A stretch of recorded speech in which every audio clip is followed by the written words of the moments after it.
Hero. At least the pictures weren't shifted this time. Still don't know what caused that last time. But yeah, stream's starting super late. Super duper late. Like, as soon as I was getting stuff ready for the stream, uh, like, hey, we're gonna go out to eat. And I'm like, because if I don't go, I can start the stream on time and everything be good. But one, free food. Two, and most importantly, if I don't go, then it's only just gonna solidify the whole well, you never leave your house. So I was like, fine. Because I'm okay with not eating. I have food that I made today anyway, but we'll eat that tomorrow. So, yeah. But the food was good and everything, so at least it was like. But yeah, what are we doing today? I don't know. You never know. Really wish you would figure that out and stop asking me questions. But, yeah. Work has been making it rough for you. Yes, I get that. Lack of work has made it rough for me. It's weird. I'm unemployed, and yet I've been working more now than I have been in years. Make it make sense. Had too many shifts lately. Oof. And the opens are rough. Ooh. I remember when I worked at Domino's that because the opener quit, I ended up becoming the opener driver. And I was like, yeah, sure. I didn't even think about like how it would affect my pay. I never would have imagined how much it would have affected my pay, because it drastically did. Because like for up to sometimes up to 4 hours, I would not get a single delivery, and so I'm getting paid minimum wage that entire time, and it sucked. So I end up having to work 10 to 15 hours every single day just to make sure that I make close to $100 a day. Which is like, oh man, that's not too bad. Except that meant that I made $500 a week. Thereabouts, which meant that I made about $2,000 a month, which meant that I made jack shit. So, yeah, that was rough. I really liked the job though, but it was not worth going through all that for that kind of pay. I hate being up early. Yeah, I used to really hate it. Now I'm okay with it, but I also kind of trained myself to wake up early, and then I had a job where I had to wake up at like 2 o'clock in the morning. So,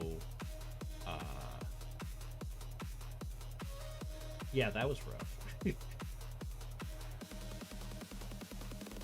I got today in training at like 9 a.m. tomorrow, but then I hope I get quite a few days off. Yeah, days off are nice. So the job I had where I had to wake up at 2 o'clock in the morning, well, it started off I had to wake up at 4, but then it moved to where I had to wake up at 2 in the morning every day, because I was a merchandiser for Coca-Cola, and that's how they ran that, and it sucked. And then when I got full time there, I got it like the Friday before Thanksgiving. And then it wasn't until sometime in February that I got my first day off. I worked 8 to 12 hours every single day up until then. Eventually you go numb. So I guess it's not terrible. But if you got a family, that sucks. December pay was good though. I got 2 holiday pays put onto one paycheck. It was nice. Yeah, that was rough. When I finally got my first day off, I was on a route that I've been doing for a couple months at that point. Like filling in for a guy. And so then when I told the Pepsi guy that I had become friends with that I was finally getting a day off, and he was like, "Really? Well, what are you gonna do on your day off?" And I go, "I honestly don't know, because I don't know how to do anything else besides go to work. I might just put on my uniform and walk around the house picking stuff up and putting it back down." He got a kick out of that.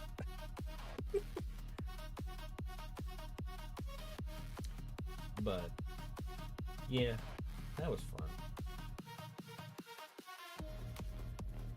And then I got fired from that job when COVID hit. Mostly because of COVID, but because of some stupid corporate thing. Still my fault though.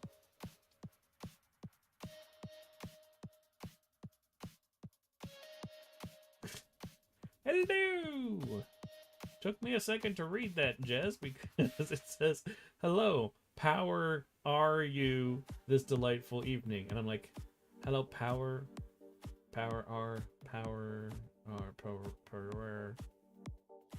how, okay, it's autocorrect. Okay."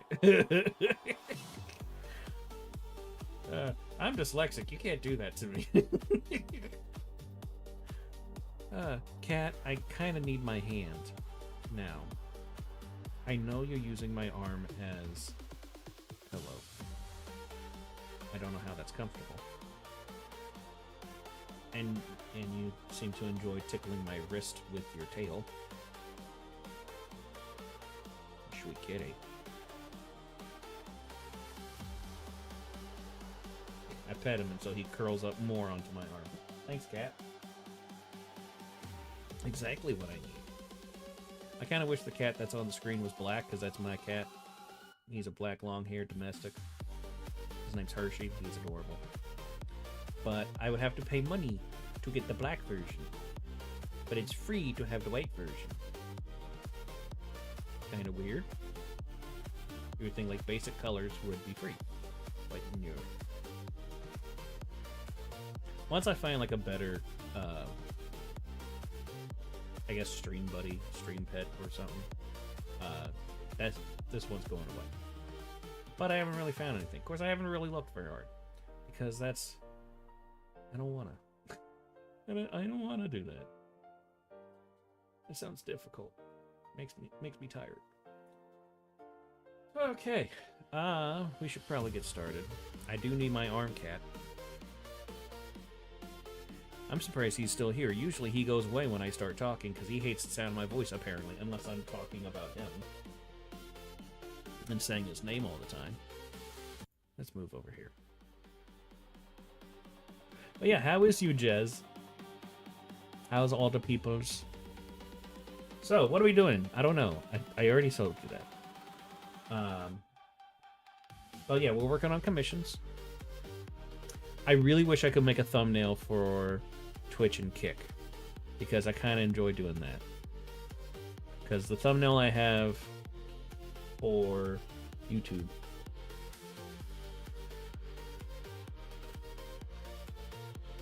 is this one. And I don't know, I just think it's stupid and funny. And I love Craig. Craig's a good boy. But yeah. Okay, cat. Thank you. Alright, let's get all this stuff moved around. Looking good so far, thank you. Pretty much the most difficult thing about this is I need to decide how exactly I'm going to... Oh, there it is. I need to figure out how I'm going to make this. Because I don't think I can really do outlines. Because essentially what I'm going to do is I'm going to have each... Let's do this. Ugh. Oof. Basically, like, it's going to be disconnected here, it's going to be disconnected here, and here, and like all the joints and everything. And, you know, disconnecting in all these different places. So that once you either put it into a PNG mixer or something like that, or have somebody rig it, they can just put the pieces in and then move it around and stuff. Which is kind of how, like, mine is made. But yeah, so if I do outlines, unless the person who's rigging it's fine with dealing with the outlines, which I don't want to give them a lot of extra work just because I usually work with outlines.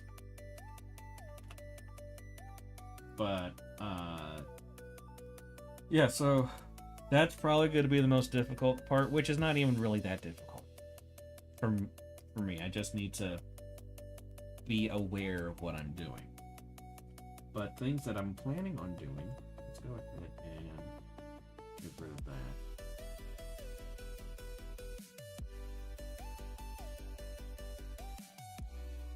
So instead of like the having like a mic coming out like that, I'm gonna have it be going like that. And like that. So like going into the face and coming out of the face. I put this kind of bit of a skull here because I'm going to put skin over this. I just wasn't exactly sure what kind of rotten it's going to do. Or I might just I might have it to where like it's coming out of like the cheek here, or even just like the neck. Oh yeah, I actually wanted to do the neck.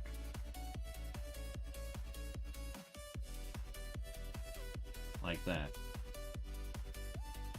Because, you know, vocal cords are down here. I'm good, had a tiring week, so I didn't do much yet today, which I'm disappointed in myself for. Yeah, I feel that. I'm a bit of a workaholic. So whenever I'm not working on stuff, I feel like a shithead. But I did do some work today. This morning, I worked on my novella, which I only did like 2 paragraphs. I think like less than 600 words, but it's progress. I'm really trying to get that done. Definitely this month. I'm trying to get it done this month. So I guess within the next 2 weeks. Which, a lot of times, it doesn't take me very long to do revisions, which is where I'm at right now. I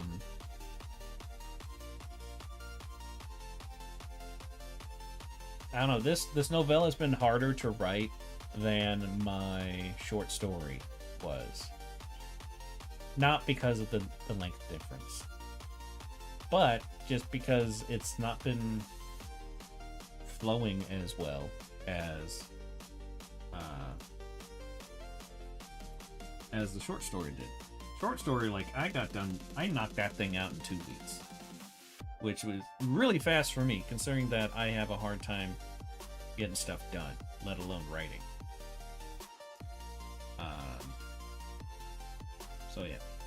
By the way, I've been meaning to ask you, I haven't read Loss of Death yet, but what exactly is Major Phee? Is she a zombie? No. She is an immortal.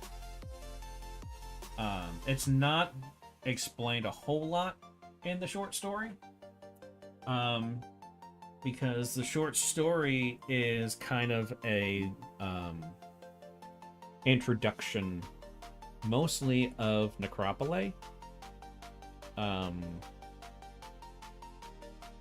Though I guess you can say that that Phee, the way she is in that, is pretty much how she usually is, like, when she's older. Because she's like a teenager in Loss of Death. So,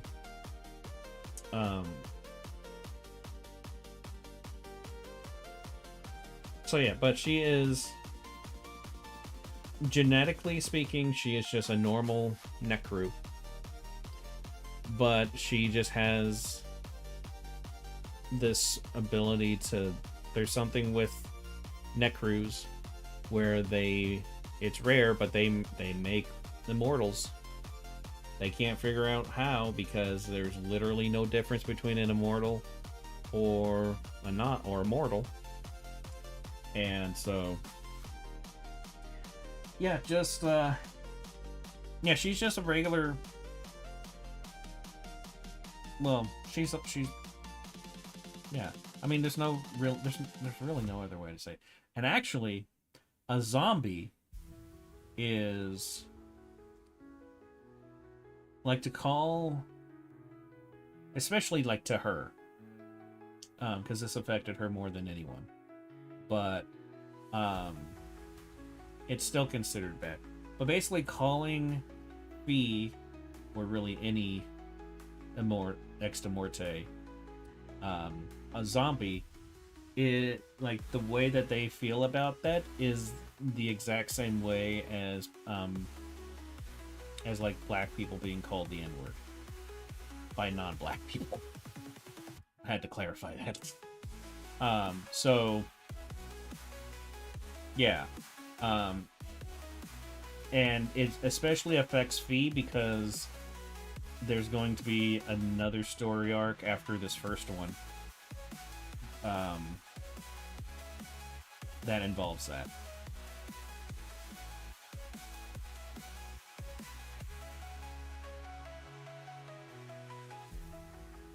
Oh, okay, I gotta get around to reading it. It seems like it would make a pretty good animated adaptation.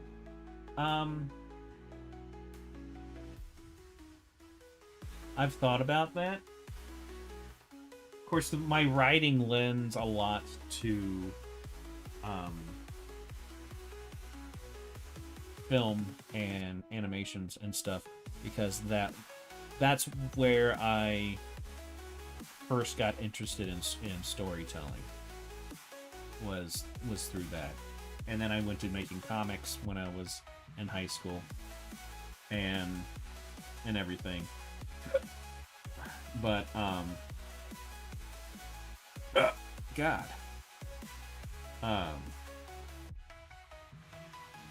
yeah, so a lot of my writing has a bit, at least I think, I could be wrong, has a bit more of like a film vibe to it.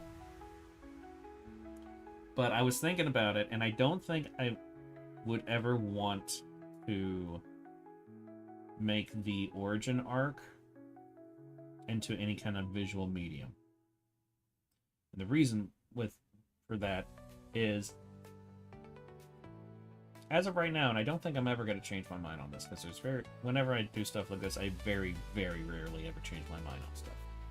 But especially big stuff like this, Phee is never going to do a face reveal.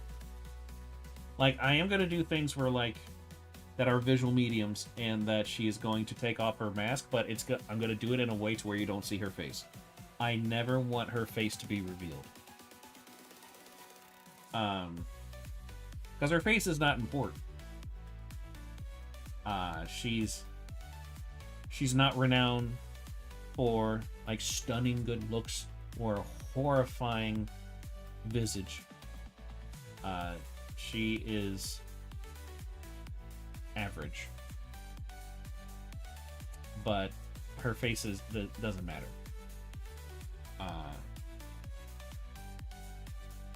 It's just not important.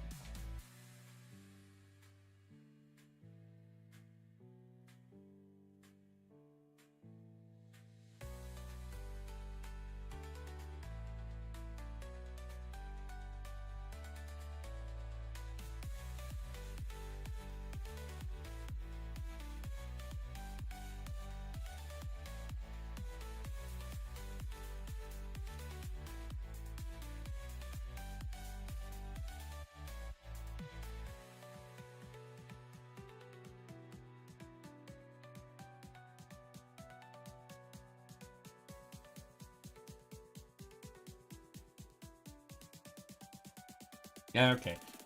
I was like, Jez, I'm just gonna give you a second because I don't know how to read that. Okay, staying true to your character. I see. Major respect. Okay. Because I'm sitting there going, I don't know exactly. I feel like I know what that was supposed to say, but I don't know.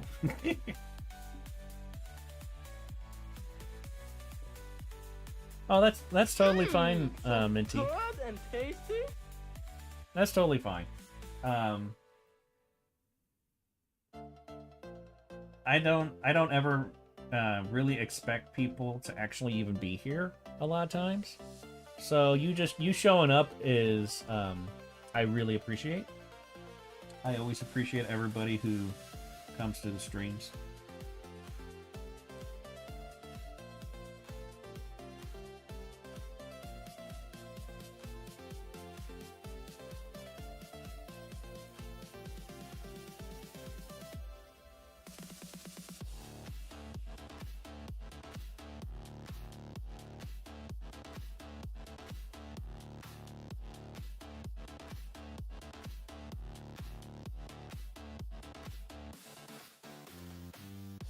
That line makes it look like a marshmallow.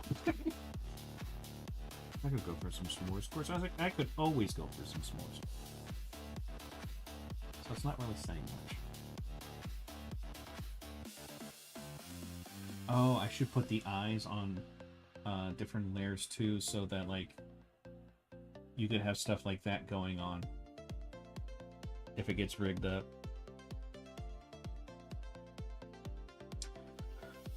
Who would voice Phee in any visual adaptation, if any, was made?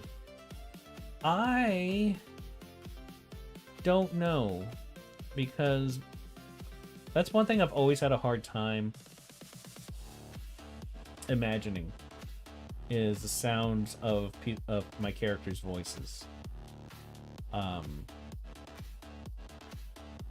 Like, there's few exceptions. But like with Phee, I don't know if I want her to, like, always have a more higher pitched voice, or if I want her to have a lower pitched voice. Maybe even have, like, a lower pitch but sort of nasal voice. Like, I don't know.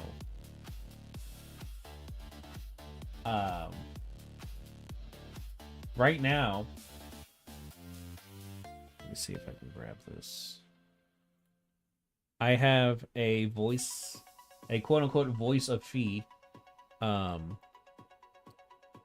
going to be using for when she's answering questions and stuff.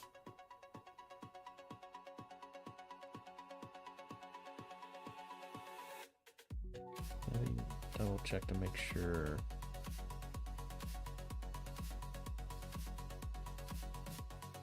Other, it might be in there. Okay.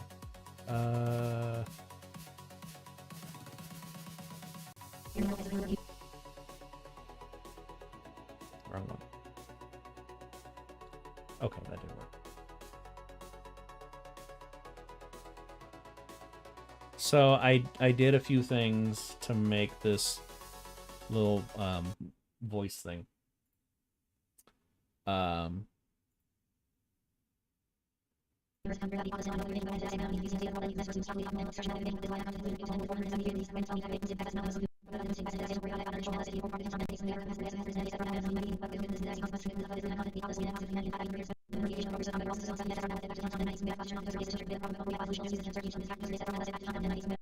Yeah, it's like 30 seconds long or something. But yeah, I made that by doing a bunch of different things.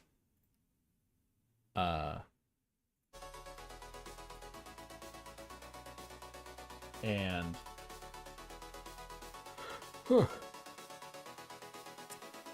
brain, come on, keep up.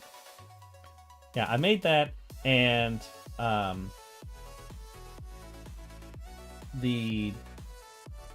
mainly because I really love those voice things like from Banjo-Kazooie or Undertale and stuff like that, where it's just garbleness, but it gives a character a voice. But yeah, like video game battle. Okay, I love the idea of the mic just coming out of the neck. Yeah, I was thinking about that. I was like, man, I should have it come out of the face. And I was like, no, I should have it come out of the throat. There we go.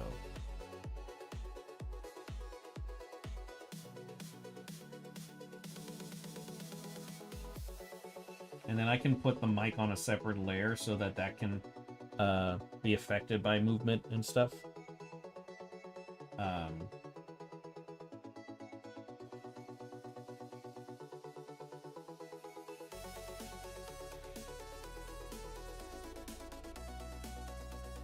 Also need to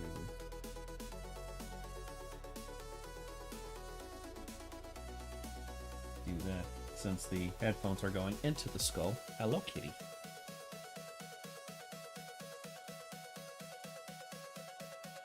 Also, hey cat, you need to get down. Sorry, baby. Also, I have uploaded a video today on the YouTube. It is a time lapse of my Major Phee Doom crossover. And so, yeah, it's a little over 10 minutes long. I'm pretty proud of it, although visually I wish it was better quality, but I am limited on the things that I can use. Clip Studio does not have very high quality time-lapse feature, but I do not have the space to be recording time lapses, so I got to work with what I got. But I will be making a commentary version of it, hopefully soon. But yeah, so go watch it. You can watch it during the stream, and also share it. And again, it's on my YouTube channel. Play in the background multiple times. You know, do the things that make the algorithm happy.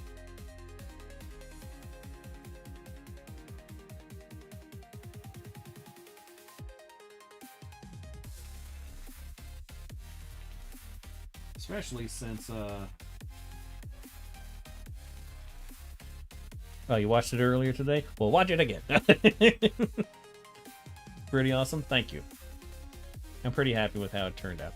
Also, the music that played in that is from Panda Beats, which I have in the description of that video, which is also what we're listening to now.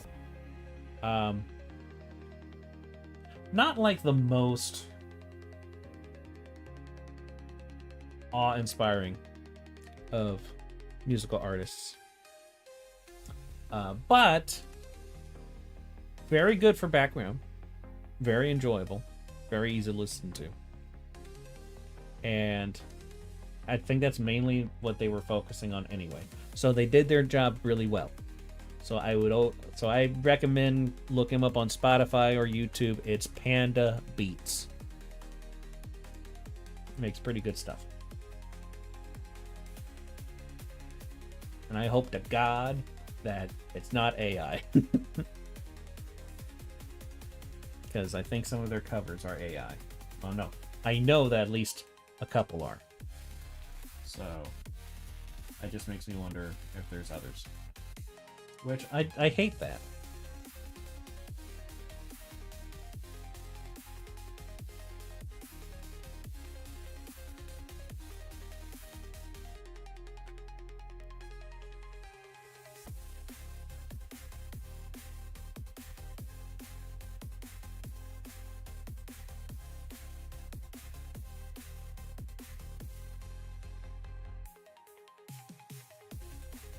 Yeah. I don't really want to talk about the AI shit. I just had to mention that just because there's always a chance of it. Although one thing I will bring up with AI, and then I'm not going to talk about it anymore, is so on TikTok, I found my way over on Book Talk because of me doing the writing and stuff. Hello, Basil. How's you? But I found myself on Book Talk, which I was like, sweet, I can get help with my writing stuff. Awesome. Part of it's also really frustrating because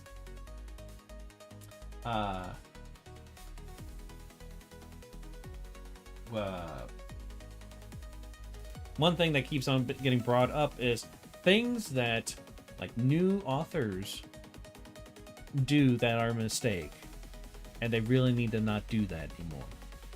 And one of them always is, oh, I don't read that many books. And I know authors should be reading books and stuff. Here's the thing. I'm kind of a dumbass. And by that I mean I'm dyslexic. And I have ADHD. And probably a billion other things. Because I just keep finding more. Apparently, I think they're Pokemon. But, like, I have a hard time reading books. So, it's extremely exhausting for me to read a book. Words get mixed up all the time. I get lost going from one line to the next because my brain will just go to the wrong line. And then I'm reading, and then I get lost, and then I don't know where I'm in. I don't even know what book I'm reading anymore. It's very frustrating and exhausting. And I'm like, I've tried. Oh, how I tried. But also doesn't help that I had to essentially teach myself how to read when I was like 10. Like, I could read words, sort of, just could not read sentences. This message brought to you by books. Books, it'll get you. Hey, Zuda. Oh, God. I love how you still do that stupid-ass joke. Oh, it's so dumb. I love it.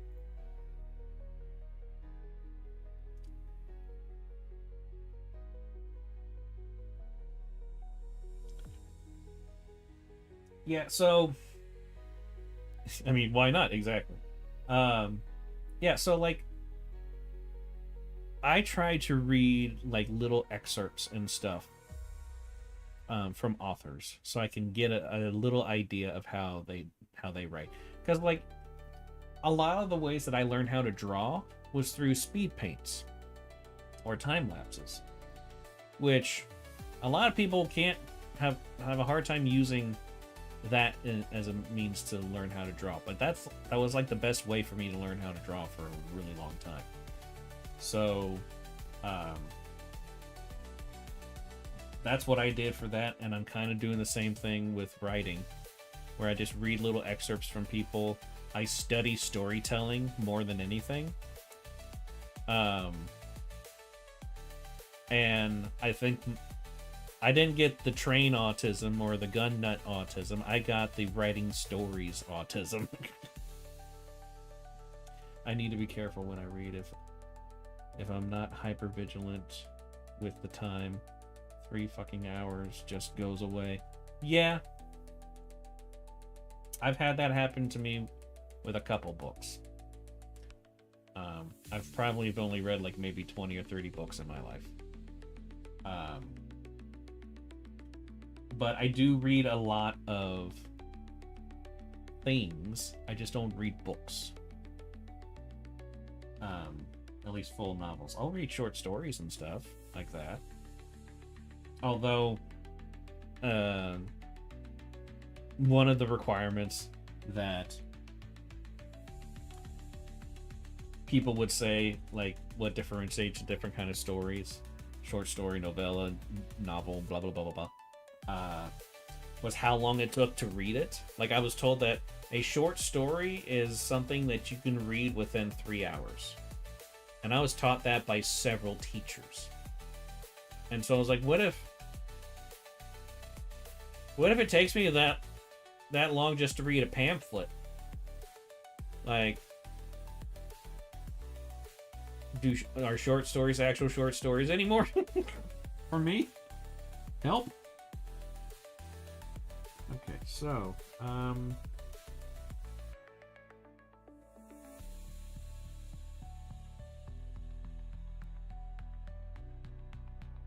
I feel like it's cliche, but I kind of want to do like an opening in the chest cavity here.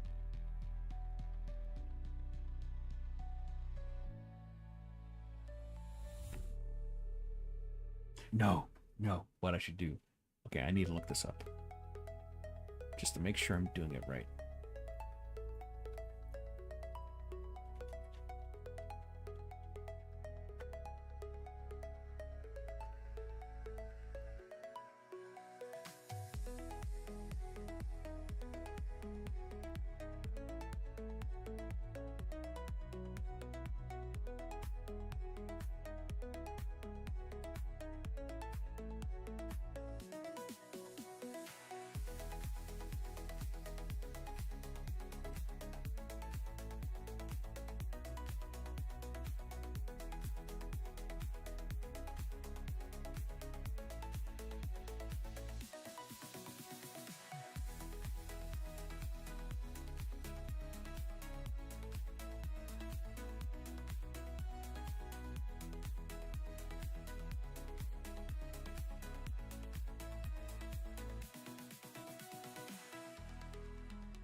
So stupid.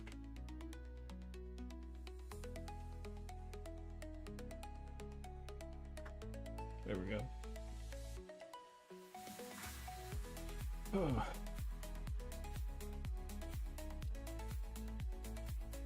I've read the Bible the most, finish the New Testament. Though other than that, I remember reading 3 books. McDonald's menu, 3 hours later. Beef sugar.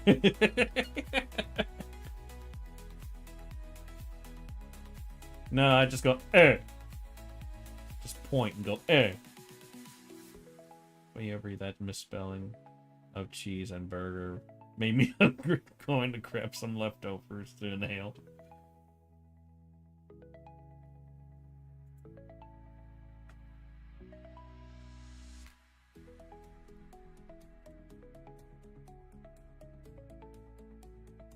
Okay, don't erase.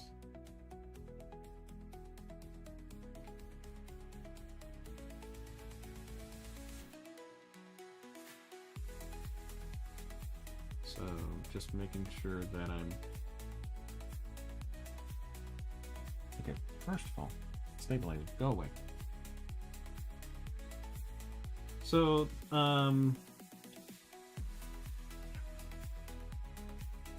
okay, maybe I've only read like maybe 10 to 20 books. I've read I've read the first 5 Halo books. I read the first one over 27 times. I really like that one. What's sad about that is I don't remember a lot from that now. Of course, that was like 20 years ago, but still, I'm stupid, is what I'm trying to say. I've read the first Mass Effect book. I've read 3 Warhammer 40k books. I've read Tuck Everlasting, Nessie, because those were school required books to read. Nessie, I think that's what it was called. Or something like, I can't remember exactly. Because I barely read it. But I did eventually read it. Just not in the same line as everyone else. But the whole school was reading that book, and the author was going to be coming to the school once we were all done with the book and everything, and like give a talk and stuff. I think it was like 3 days before he was supposed to show up. He died. He really did not want to come and talk at our school. Yeah, I was like, oh man, that bitch dead. Oh, he died. Okay, now I need to look this up, because I feel like I'm screwed. That's not what I want. Steam, go away. I don't want you. Well, at least not right now. Okay.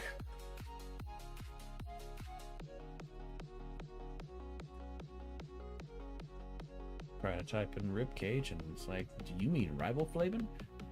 No. Not at all. What?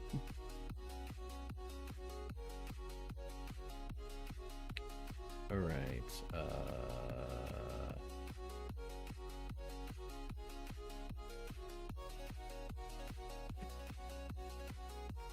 why? There, so I can... Son of a bitch. Let's see. 1, 2, 3, 4, 5, 6, 7, 8, 9, 10, 11, 12, 13, 14, 15. I absolutely hate the search engine on Brave. It is next to worthless. Okay? It barely is able to grab information, let alone relevant information, let alone correct information.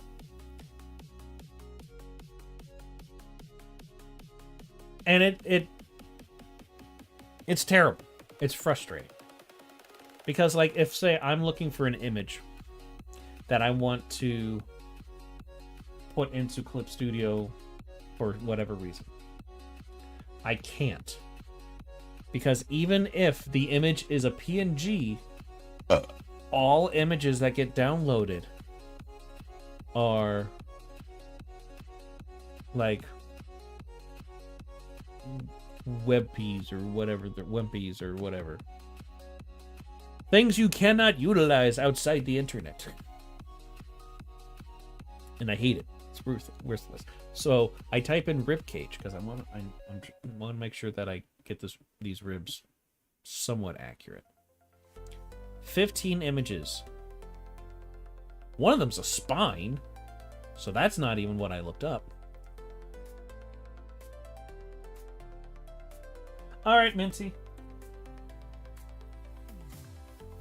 Yep, I'm mostly going to be working on getting the details and stuff of this done tonight, and then that way I can get to it within like the next week or so to get all the stuff inked out and everything and get it prepped for rigging.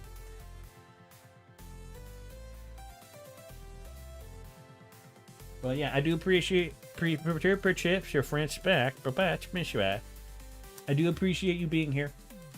I always appreciate people being here and to talk and all that. So, but yeah, have a good time at work, or at least try to. And don't do crime, at least not until you get off work. But yeah, so after 3 images, I get a spine. Not what I looked up. I know that's technically part of it, but it's not what I looked up. And then 15 more images, and then clothing. Why?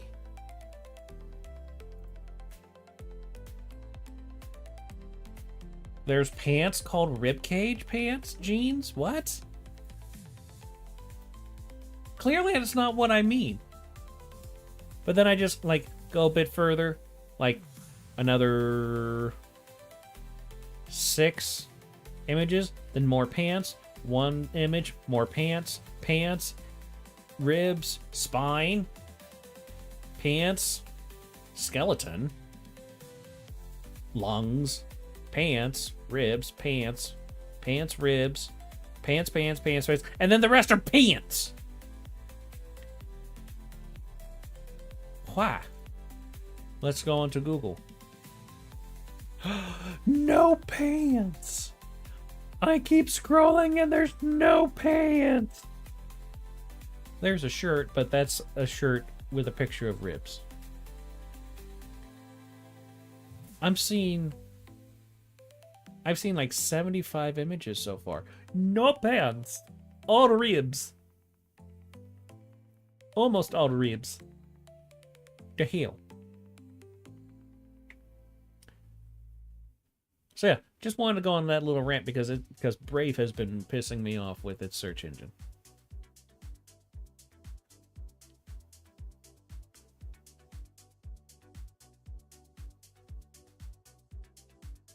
Much like how Caden Live is pissing me off with its effects bullshit. Like when I made that Extamorte Doom time lapse, in order to like zoom in and move the camera around and stuff all throughout that, I couldn't just grab the thing and like be like move like this or anything like that. No. That would be convenient. No. What I had to do was to go over to all the numbers and stuff and slide until I got to where I wanted in one direction. And then slide until I got to where I wanted in another direction. And then I had to slide in order to get to the right zooming. But whenever I did that, I had to make sure I did that before I did the actual moving around. Because it would just fuck it up.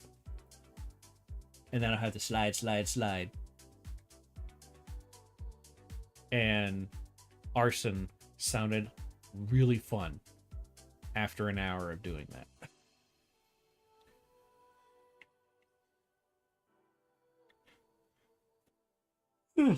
But yeah.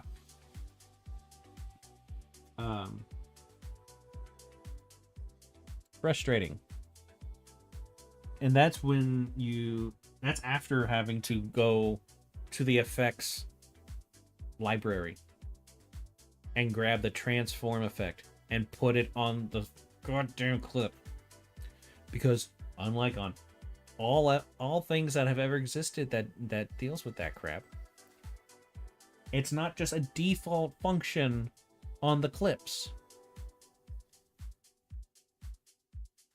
What I'm trying to say is I want to get a different video editing software. But right now, it's the best one I got. Or that I can get. Because it's free, for one. And it's free. It's free while having a lot of those functions. Because there's a lot of free ones where they have like jack shit when it comes to functions and effects and stuff. Because I can do my audio edits and video edits in Caden. It's just horribly designed when it comes to that.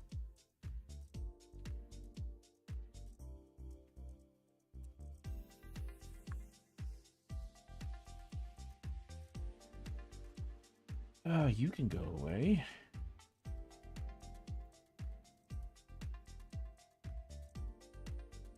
That's right, scratch them. Scratch them, kitty. That was not a people's. That was a robot. I should probably Dude, what am I doing? No. That. There we go. I should probably do this. I'll put you on another layer.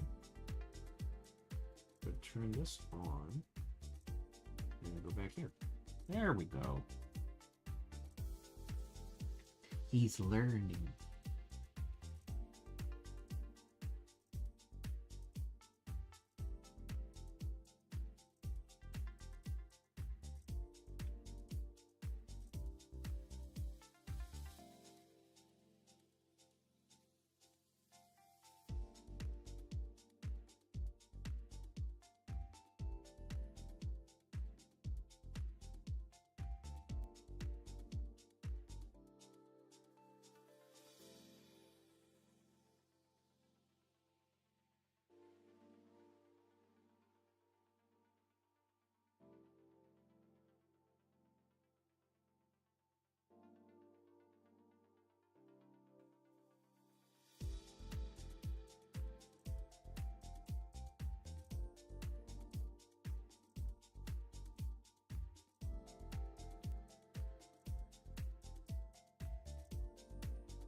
Hold on.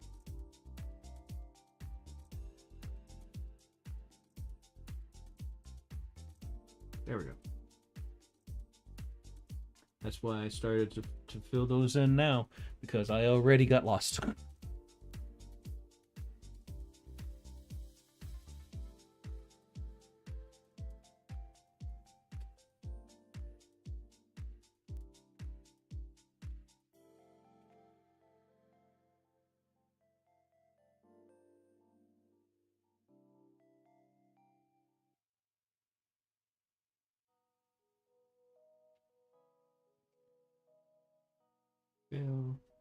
Phil, Dr. Phil.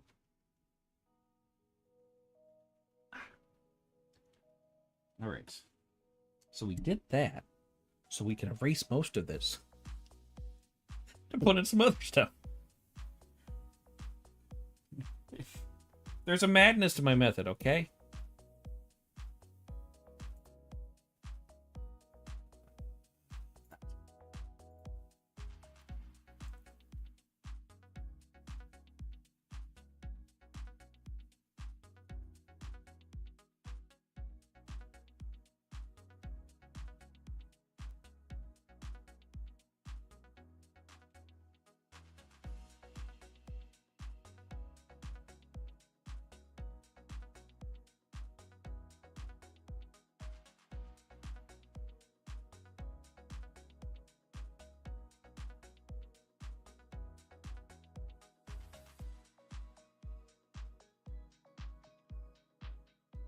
Did that.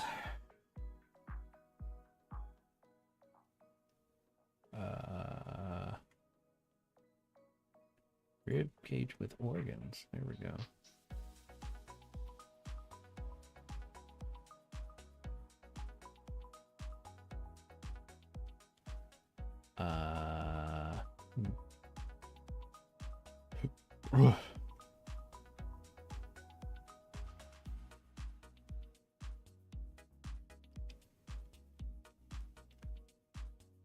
Well, this is not as useful as I was hoping it would be. I just want to know where exactly the heart sits.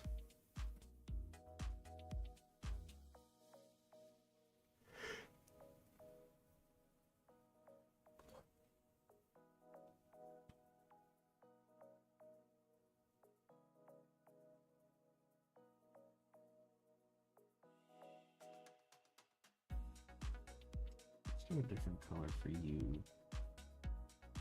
Because we're being special.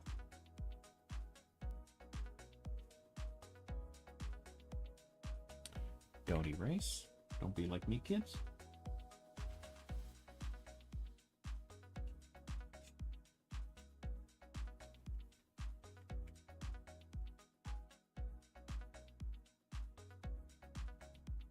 Yep, we're just making an eggplant in his chest.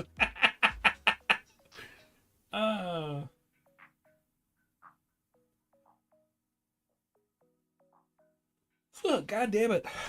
I'm either hiccuping or I'm yawning. Okay, I'm actually going to save that because I want to run that by him. Hey, instead of a heart inside the chest, what if we put an eggplant?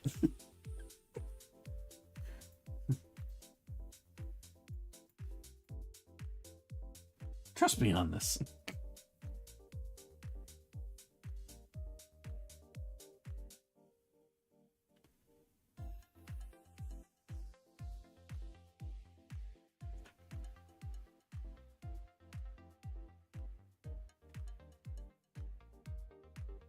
I guess that works.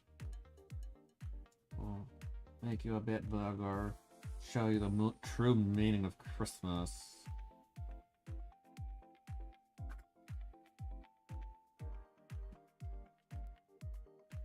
Alright, so we got a heart in there. And I think I'm just going to have everything else be in shadows.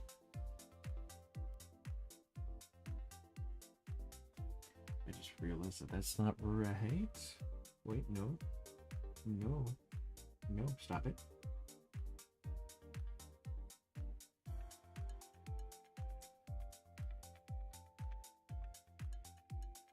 There we go. And I'm going to put you under there. Whoop. Nope. Son of a bitch.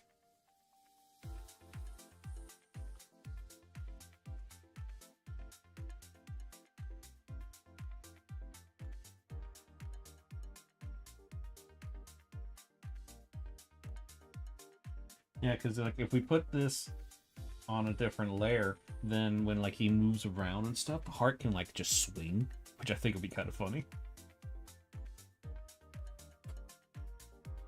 You can hide the connection behind the ribs and the sternum here, so I think that would work out pretty well. And in case anybody's not realized it, because I mean, how could you not realize it? I did such a great job resembling it. The hole in his chest is in the shape of Australia. Because I think it's funny. Okay.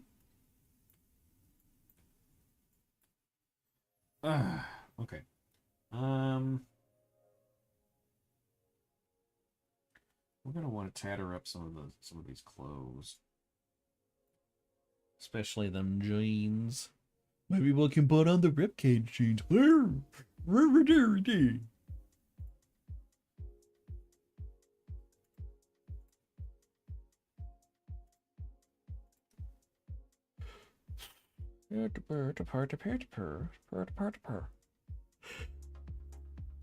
Ugh, God, I can't stop yawning.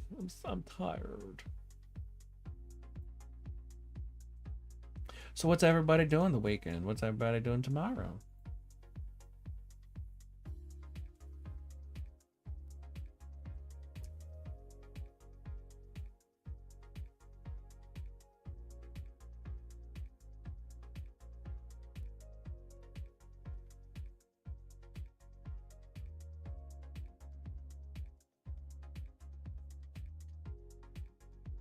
Let's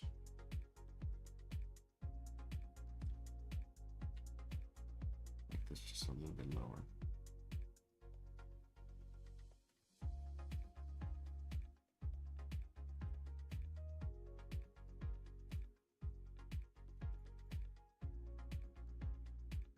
Yeah, I think that's fine. What else? What else?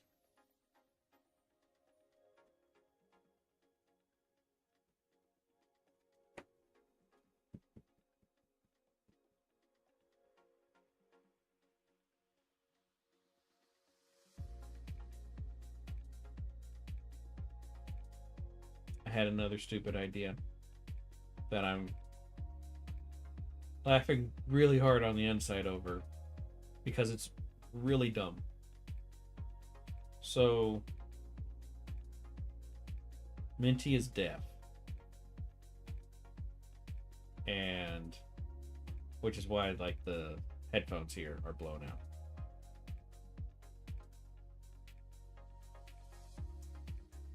There's another thing we can do about when it comes to being deaf.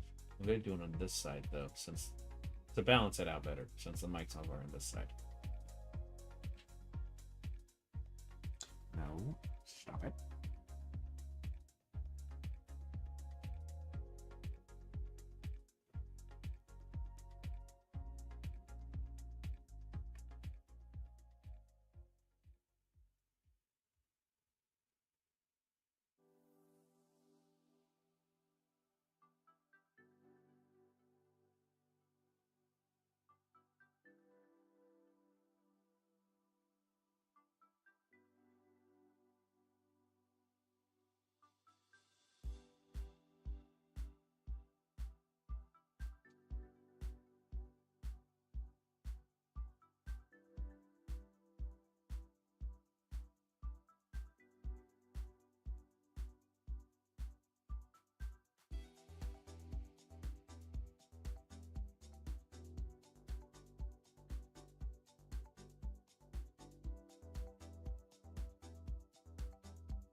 It's so stupid.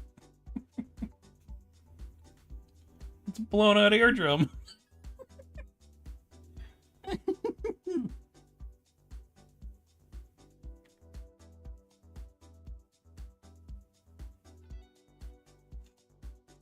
Have this be separate so it swings around too.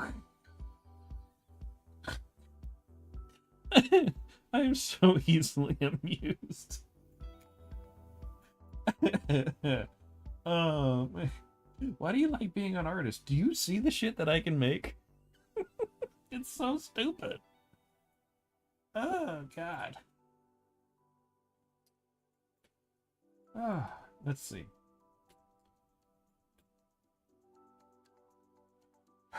Can't really think of anything else right now, so we'll jump over to the other one. I might like add some.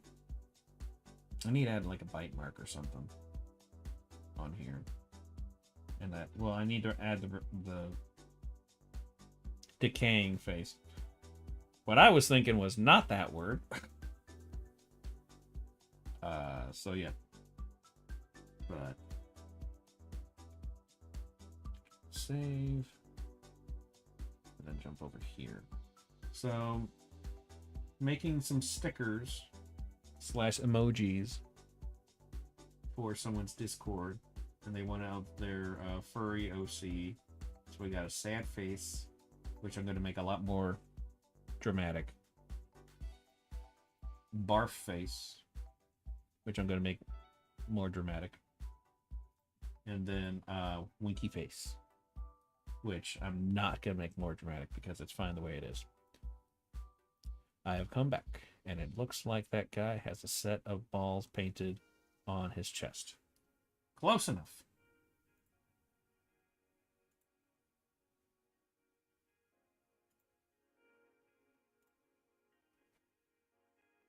That one.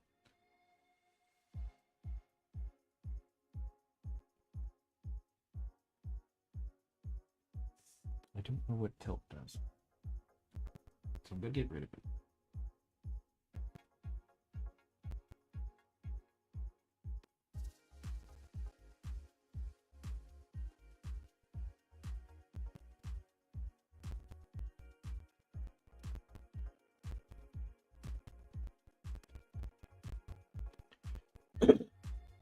You ever hear of a cookie called a whoopie pie?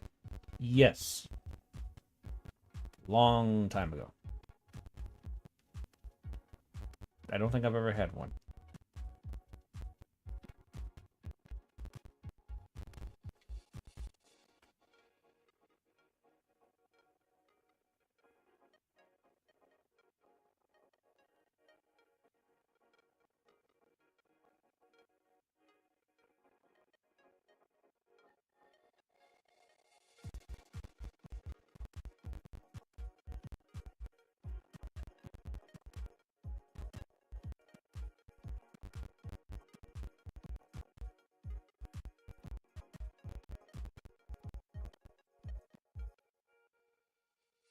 Oh,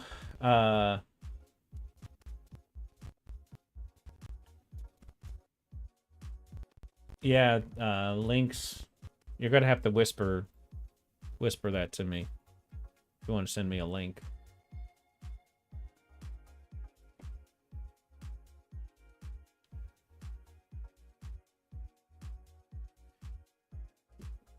Well, I mean, if you also don't put a space after a period, it will turn into a hyperlink, and then the mod will think that it's a link, and then be like, "No, Legend of Zelda," and yet it doesn't do it there. I don't know.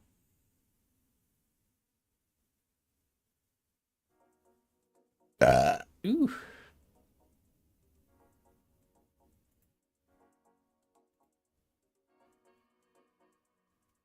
Yeah, I don't near.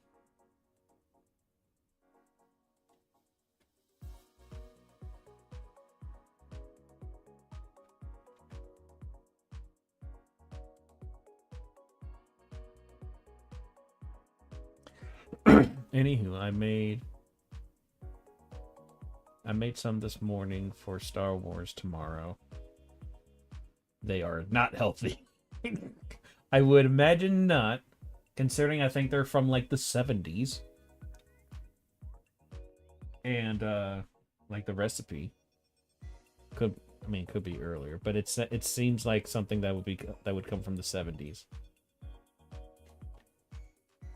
And from New England. Yeah, that'll kill you. Just the fact that it's from New England.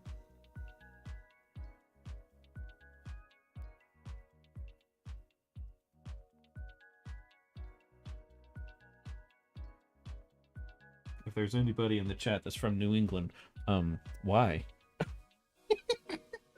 Why would you do that?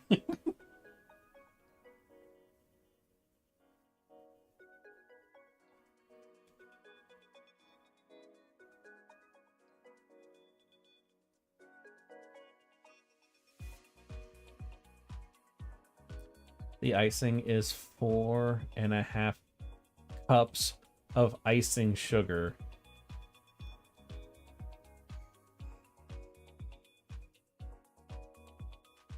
And 3/4 cup shortening? 3/4. 3/4 of shortening. 3/4. Okay.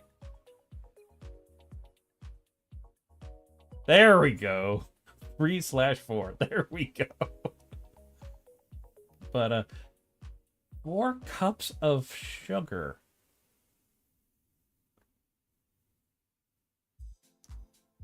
That's a lot. And then the shortening. 4.5. Sorry, 4.5 cups of sugar. Here's your whooping pie, and here's your insulin.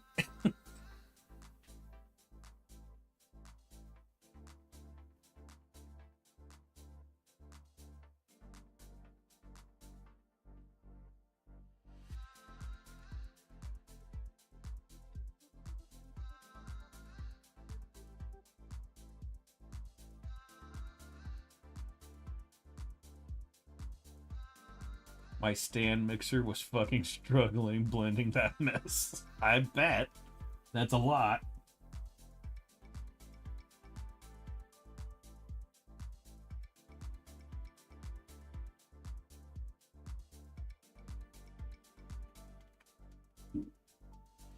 Pop.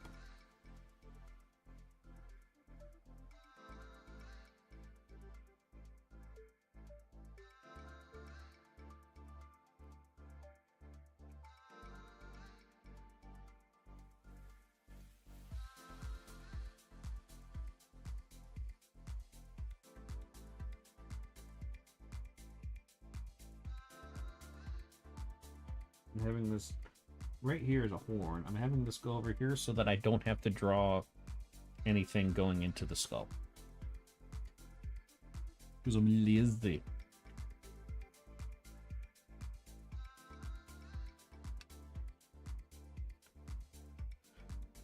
while I was scraping down the bowl, it felt like bread dough. And that's for the icing?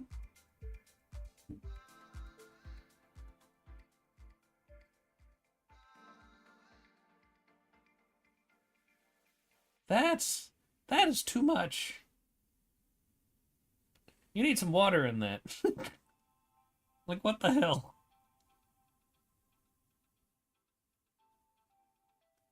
Here's my sugar bread. There's no bread ingredients. It's all sugar, but it's bread. The actual dough portion was more or less like poofy brownie batter. There was a fourth cup of water. Only a fourth, because you know what? You don't want to go crazy and drown the icing. Okay, you don't... The water has a very strong flavor, and it can overpower all the others. Because you know New England.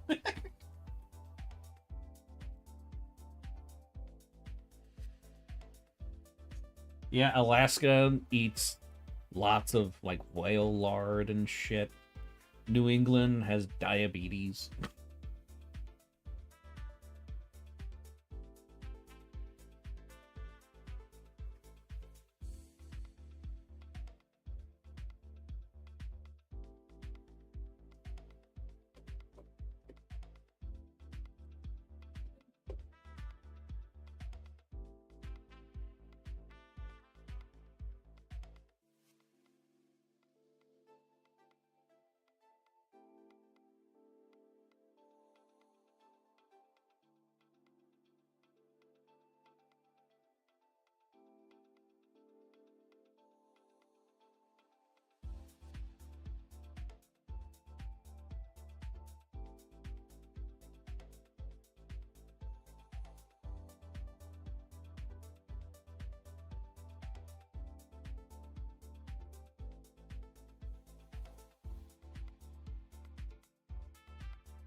Okay, back. And I have Kitty.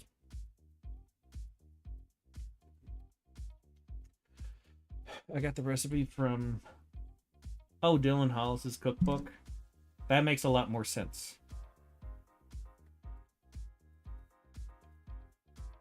I love his videos.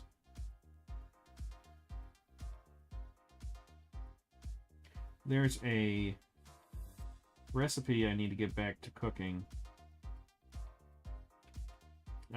that I learned from his videos. Mainly because it's just super cheap and makes a lot of food. It was like a, I forget what it's called, but it's basically a Great Depression meal. And it was like a can of corn, a can of tomatoes, a box of pasta, and a package of hot dogs. And that's it. No seasoning or anything. Now, I don't make it exactly like that, but I make something similar.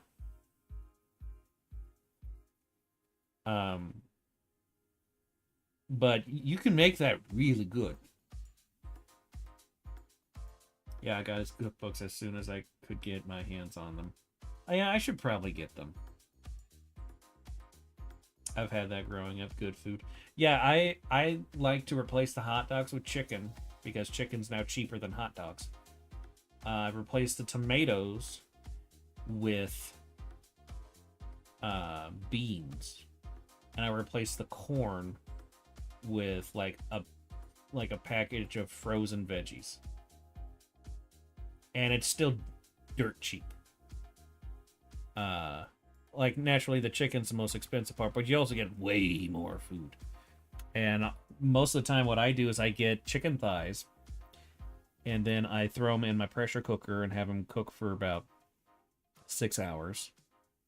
And then I have them just marinate in that because it's vacuum sealed in there. I just have them sitting there overnight, and then all you have to do is just reach in, and the bone's gonna right out. And then strain it, throw it in with, make everything else, and then throw that in there, and you got about 5 pounds of meat in there. So you're gonna need a big old pot, and I can eat that stuff for like, if I package them all up and everything, I can. That's like 2-3 weeks of food for me, and it's pretty healthy. I like to put some seasoning in it, baseline stuff. So like, um, onion and garlic powder and salt and pepper, and sometimes Italian seasoning and stuff, just like baseline kind of things. But then when I put them all into like little bowls and stuff, I like to pour some kind of sauce on them. And like a barbecue one's really good. I like to get like the low calorie or low sugar or whatever, low sodium versions of a bunch of different sauces because I have health issues.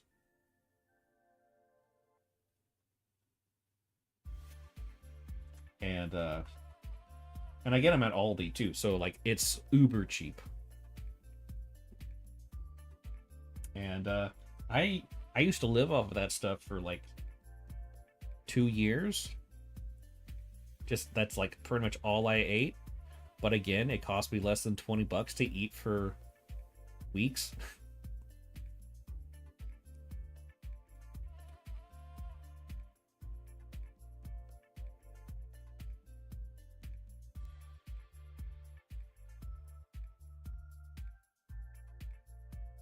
But yeah, I need to get back to cooking that.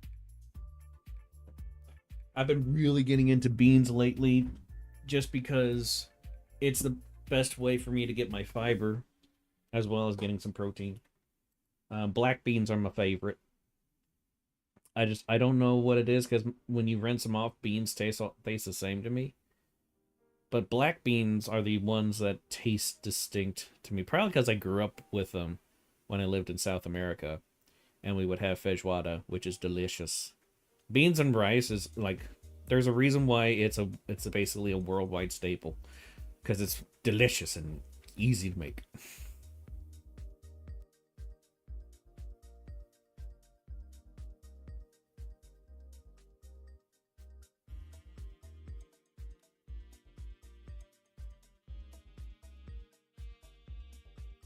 Get some beans and rice, throw a little bit of meat in there, put some hot sauce. Always have to have the hot sauce.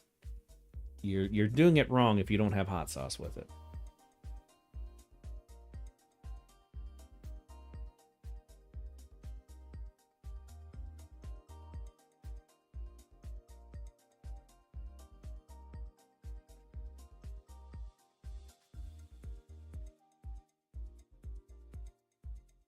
Like one time I just made pork and beans, but it was just black beans, and then I threw chopped up pork loin in it, and then I just cooked that. And then I made a thing of rice to go with it, and it was just, oh, so good. So good. But then I'm sitting there going, I need more than one veggie. More than two veggies, technically. A veggie and a grain.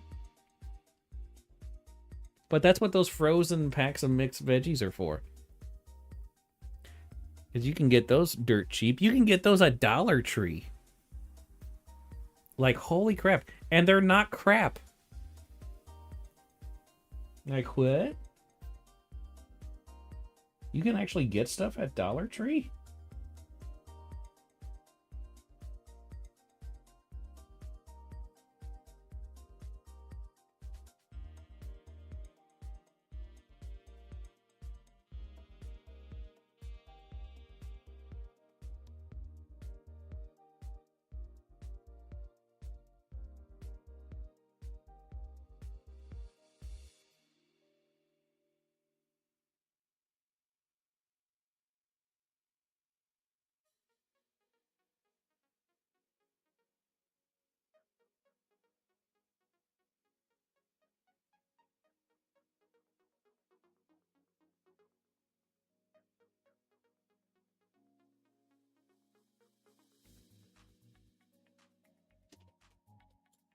Adjusting my tablet because I'm leaning back now because my back hurts. Because I'm a little bitch.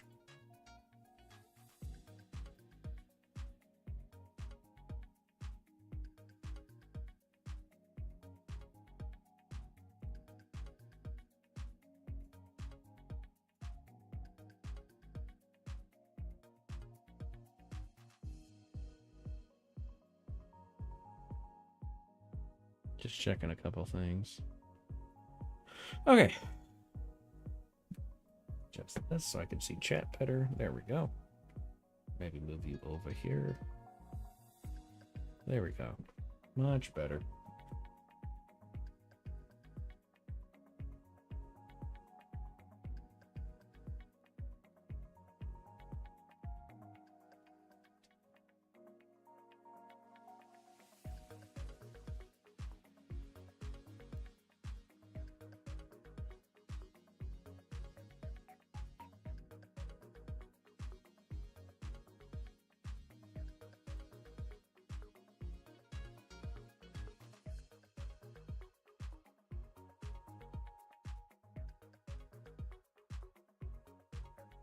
I was actually kind of hoping I could get this particular commission done earlier today, but I've been in so much pain today. Part of it's because of working in the book business the past few weeks. We've been focusing on organizing all the backstock that my dad has. And the problem is that there's a lot. And it's in places that they don't need to be. Which is causing issues to where they have what's called a pack rat, which is basically a storage container, sitting in their driveway for over a year now, holding shit that they really shouldn't be having. But it's like that because the garage is full of crap. And so is the barn, of which we are operating a lot of the book business out of. And we're only doing that, like, literally because of me. And by that, I mean operating out of the barn. Because that already has a bunch of books and stuff in there, so we're able to process everything. Like, I planned it out and everything, got it set up to where we can process books and on all that. We built 4 tables to do it. And then emptied out a whole bunch of stuff. I mean, I emptied out a bunch of stuff by myself.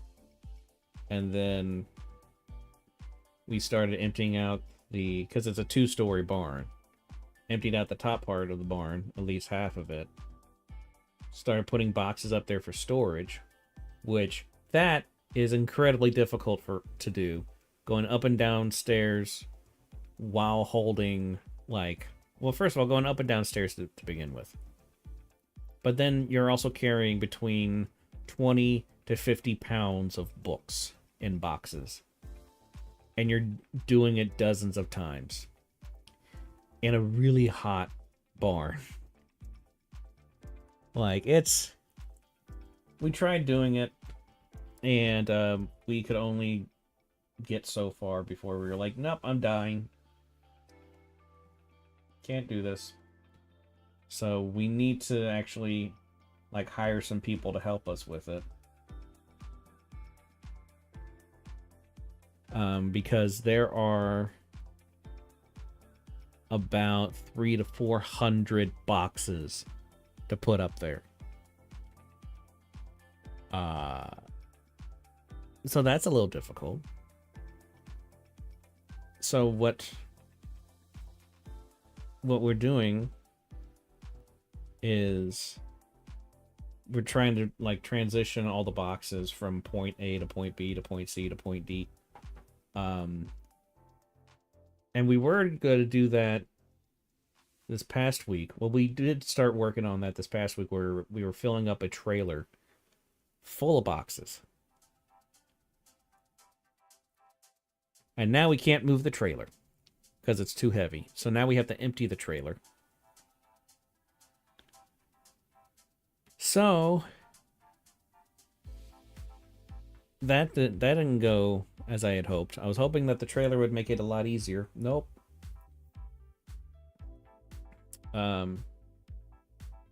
Spent 2 days loading up that trailer.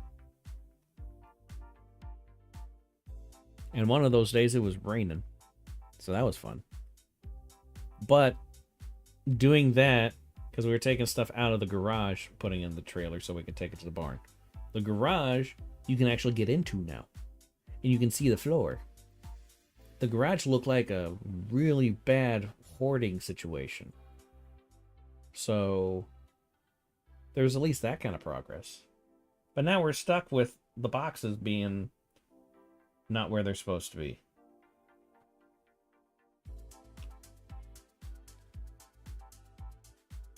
So, next week, we're just gonna slowly be moving the boxes over.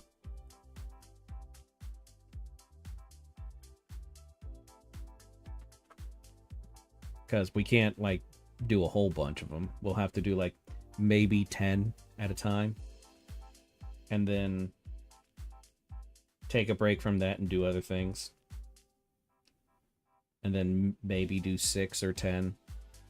And just see how many we can do in a day. Because, like, I have my health issues. And then my dad has a load of health issues. So it's just like we have to do what we can with what little capabilities we got.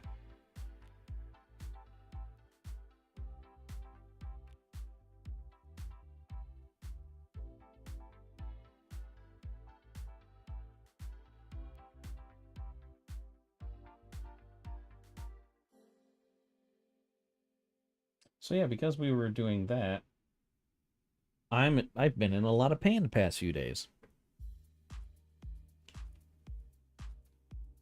But we have to do that stuff so that we can get the book business to be as efficient as possible. And right now, I mean, we've increased the efficiency by like 50% at least. Probably more. No, I would say it's more like 125% increase in proficiency or in efficiency. And but it's still not enough to where we can go through all the boxes of books that my dad has.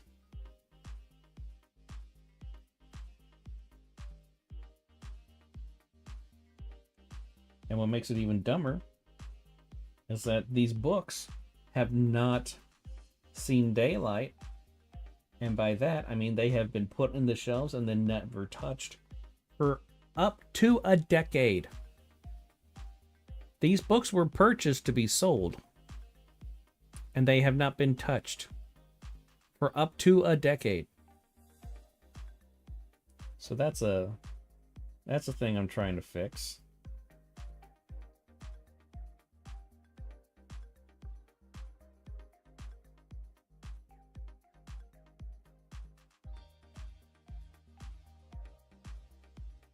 Yeah, it's just a lot.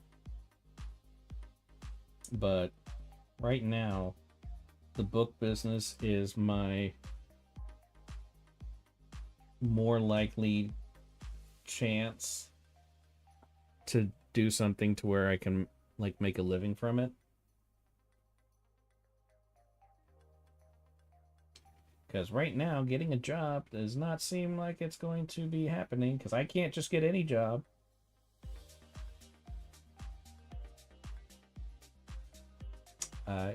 I have the physical limitations.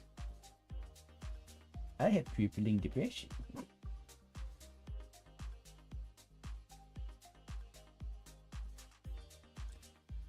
I hate how he's made some really funny one-liners way back in the day, and now it comes to find out that that guy is an absolute piece of shit.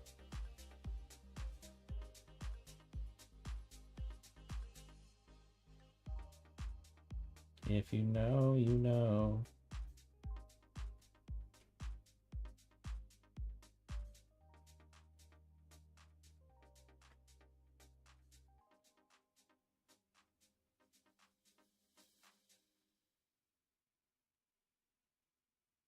Did anyone say waffles? Nope. Well, maybe someone should. Do you like waffles? Yeah, we like waffles. Do you like pancakes? Yeah, we like pancakes. I did not realize how old that song was. Or is. Technically.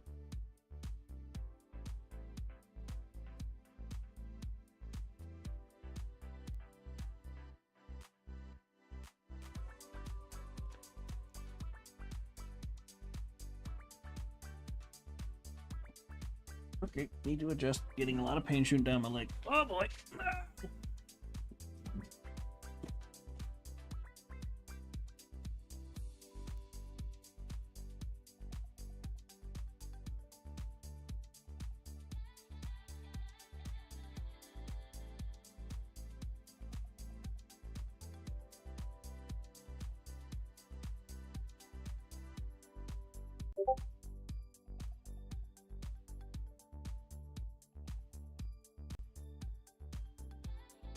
What did you send me? Oh. Doesn't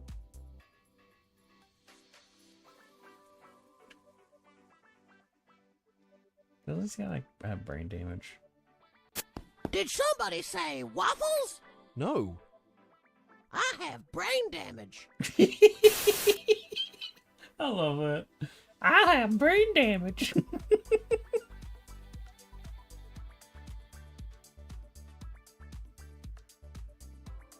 Somebody kill me.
I should probably close this off. I don't know, something about it just seems like it would be a good idea to do that.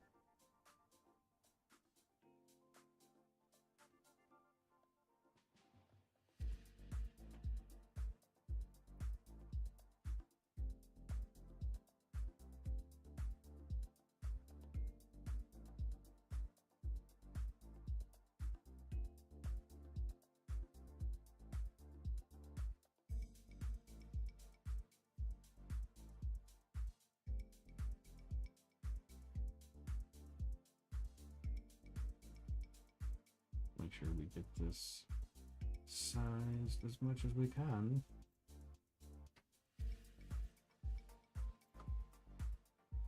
Okay.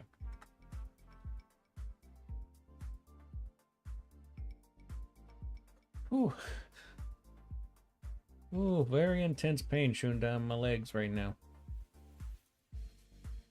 And it's like specifically nerve pain. Because that has a very distinct feel. Oof. Ugh. Oh, what the hell was that? Grody.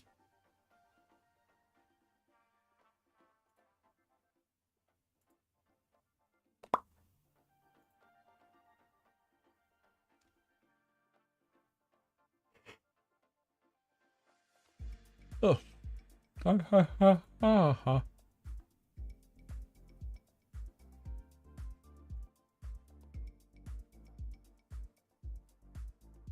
Okay, we still got a little bit of time, so I'll see if I can finish this ink here.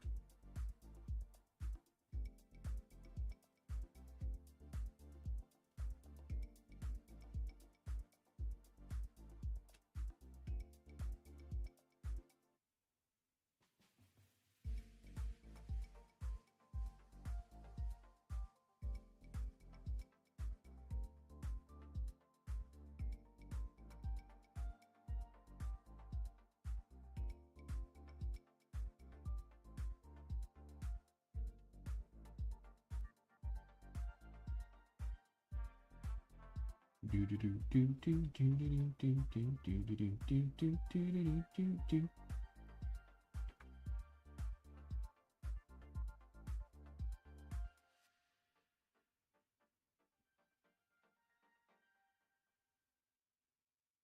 Hello.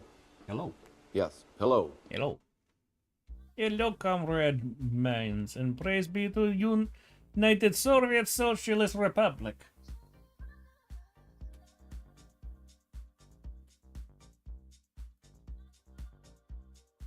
In Soviet Russia, accent speaks you.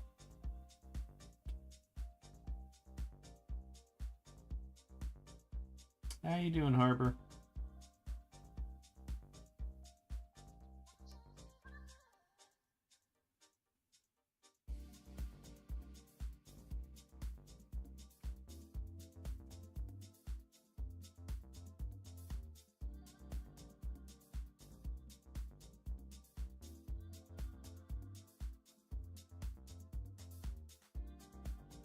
In motherland, in Mother Russia, commission draws you.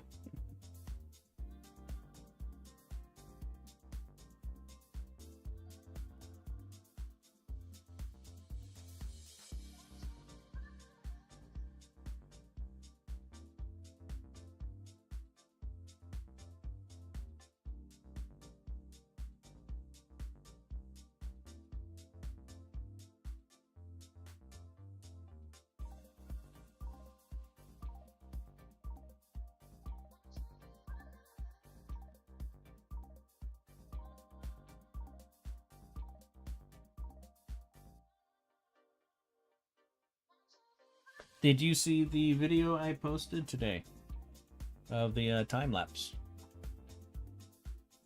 It's pretty good.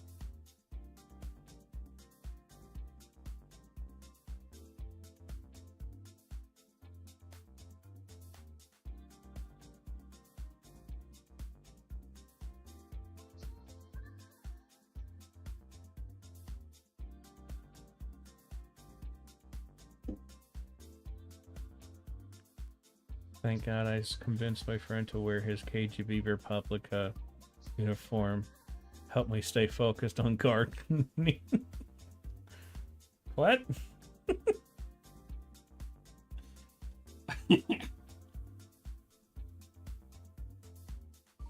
Oh yeah. You know, when my friends don't wear certain foreign government uniforms, I just can't pull weeds. It's just, if they're not wearing them, I'm just sitting there going, I can't do it. Help, I can't do it. Also, hello, Isaiah. That was you. He had the Soviet music and everything. I felt like a real Moscow collective.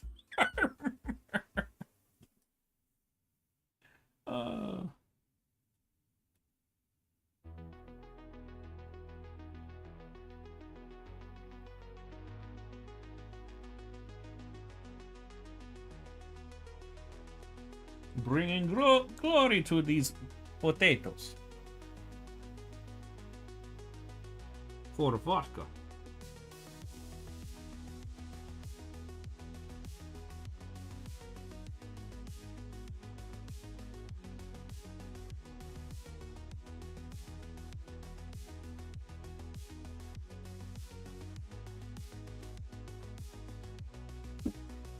Pop.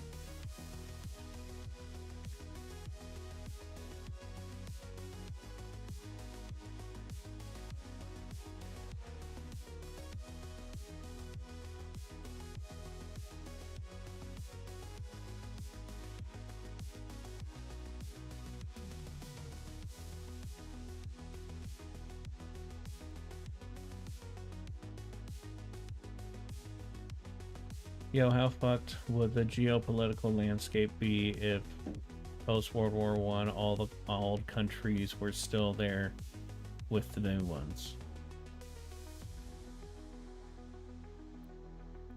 Probably be a little different.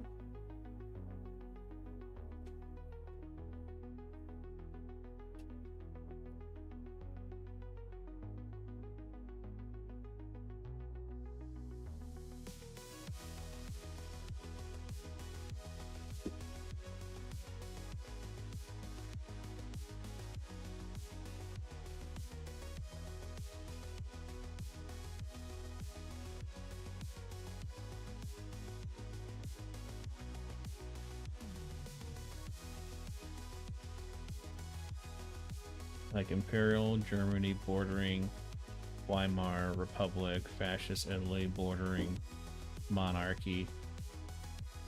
It would be utter chaos! Ha! I don't know.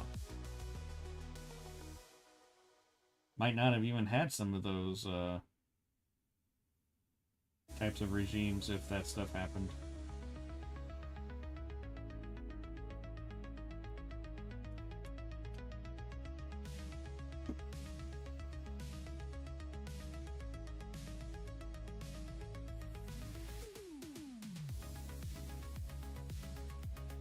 Maybe you should write a historical fiction story of if something like that were to happen.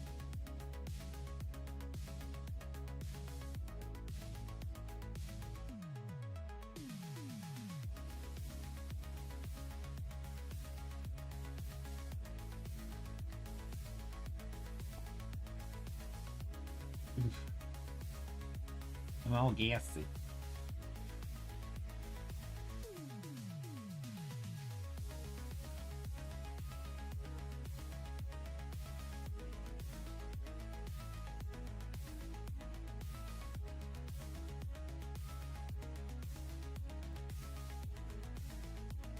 I'm doing the world building right now. Cool. Can't wait to see it.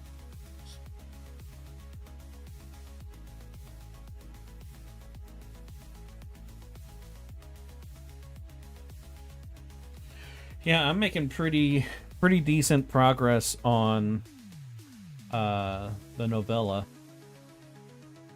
I'm on page 4 of 15. I realized I had to completely rewrite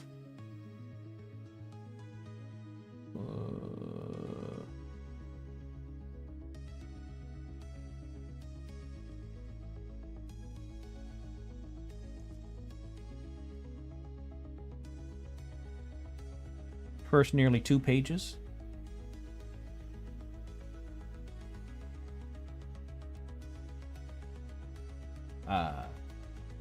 Because I forgot that the way I wrote in the first draft on the first part of that story was just like very bare bones facts of like, yeah, she goes here, there's this stuff, here's some of these things, stuff like that happens, these things happen, and that's about it.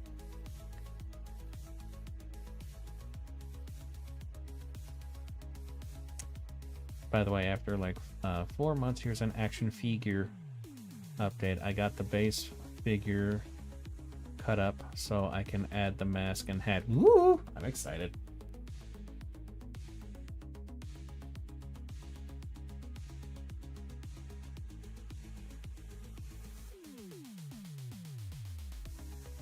For those who do not know of what I am talking about,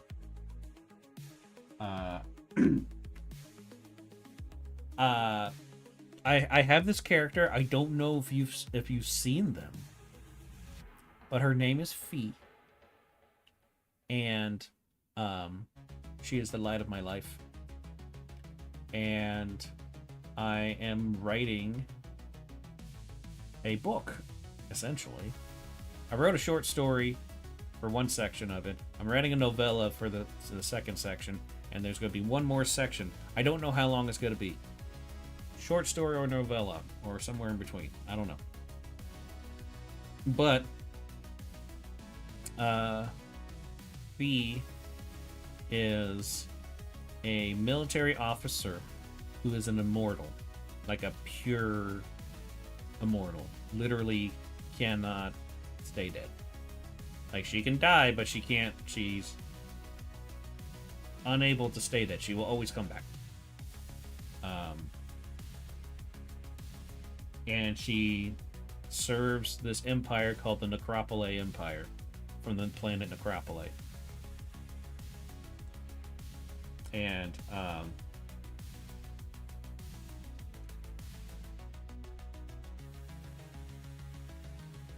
yeah, so like this story is about like her beginnings, essentially.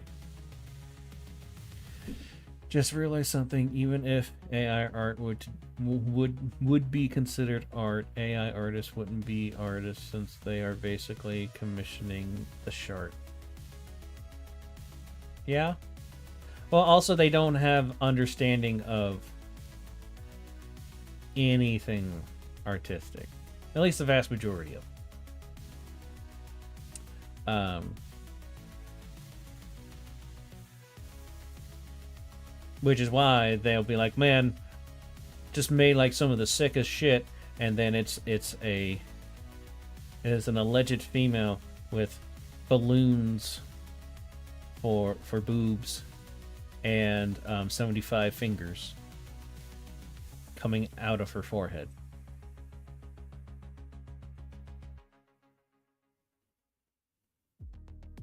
Do I buy 600 Skibbity toilet plushies and send them to you? Don't you dare. Don't you fucking dare. I am still upset by, I guess it's a fact. I really hope it was just an elaborate troll. But so far I'm not seeing anything but like an actual Skibbity toilet film is in the works. Like I'm very upset about that.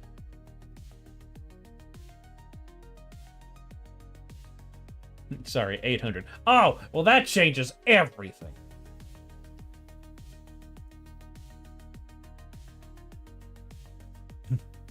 Who's that handsome fella you're drawing? I don't know. Some kind of riffraff? Maybe a street rat? I don't know if I like that. Alright, I don't know if I buy that.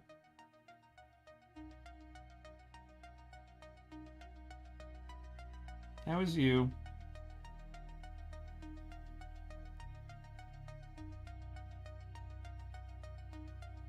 Shaggy was a werewolf?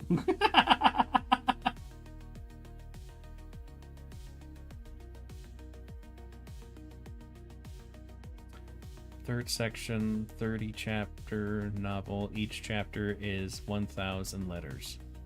Okay.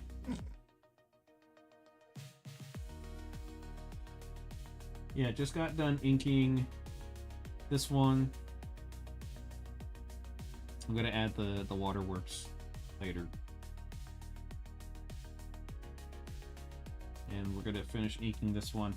And then I'm gonna have to call it here, or once I get done with this, because I have extremely intense pain shooting down my legs right now. But I will be able to finish these tomorrow. I can get started on them in the morning after I work on my novella. And then these will definitely be done tomorrow.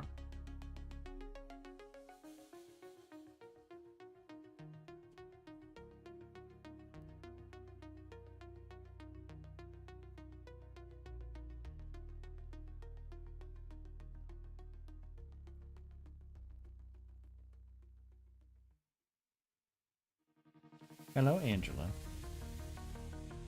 There's a kitty.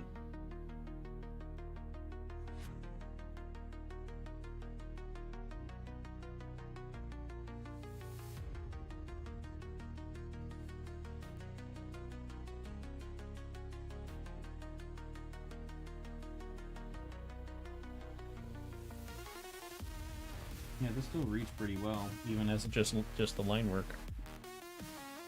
This highlighted message brought to you by Pain. Pain, fuck that shit.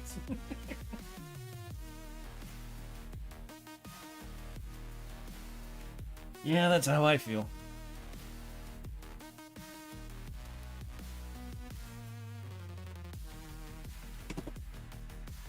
Okay. So I mean, I could call it here, or we could just chat for a bit. It's just really hard for me to focus on the drawing when I feel like somebody has a molting knife running up and down the back of my leg. So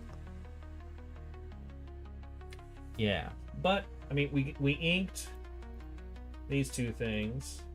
Perfect. This looks gorgeous. And then we added some details onto this VTube model doohickey.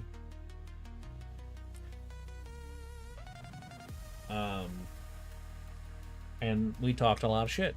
So I say productive stream. Save. It is saved. Anyway, Twitch has decided to load ads now that you're ending your stream for me. Take it easy, dude. Down some Advil or some shit. Chillax with the kitties. I will do my best.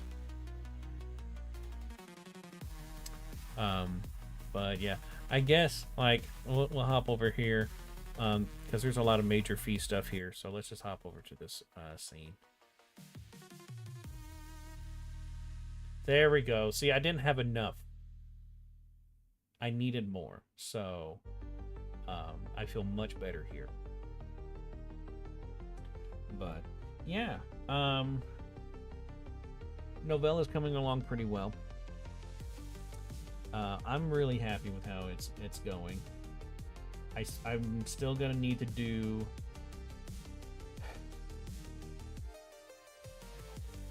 I was gonna say at least one, but I'm pretty sure it's definitely gonna be 2 revisions of it before I post it. But the short story is up, and you guys can read that either if you're on YouTube. There is a link in the description. If you are on Kick or Twitch, there's my link tree, which will then there's literally a spot that says that's for like my writings, and that will take you to that as well.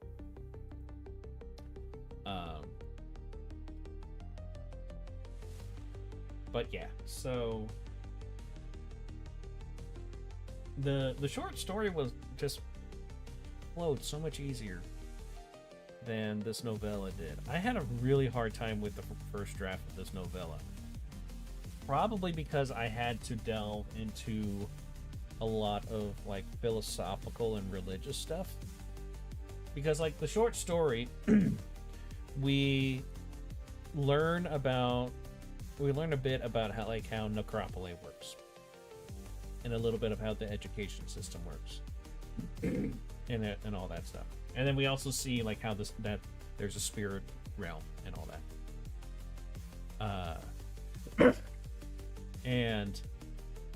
But in this novella, we learn a lot more about the religion and how the religion connects with the empire. And we do a lot of development with Phee and all that stuff. So I got stuck a few times when making this rough draft, just because I was like, because I had to figure out how a lot of the religion stuff connects with the empire, and then I also have to figure out like an alternative interpretation of the religious aspects so that it is different from what Phee has grown up with, to the point to where she questions if it's heretical. So still haven't reached that point, but I made several steps on that path. So the revisions are going to help with that. But right now, the main thing I need to fix with the rough draft is how many grugs would it take to defeat Phee? I don't know. But the main thing I have to fix right now is the passage of time. Because Phee goes through this massive, like, almost reality paradigm shift. Where, like, everything that she understands is disconnected. Because, like, she had her whole life planned out and everything. And now her life is not going to go anywhere close to how she was expecting it to go. Or even hoping for it to go. And she hates that. She hates the fact that she's an immortal. Because she's an extremely dedicated member of the Empire and of the Faith. And death is what everything's all about. Well, now she can't die, or at least, like, benefit from dying. Because she just comes right back, and therefore it's like, well, everything I know doesn't apply to me now. So what do I do? Like, what's the point of me doing all the things when the reason why I was doing all the things was so that when I die, it's important. Hello, I'm new here. Oh, are you? Okay. Glad you could be there.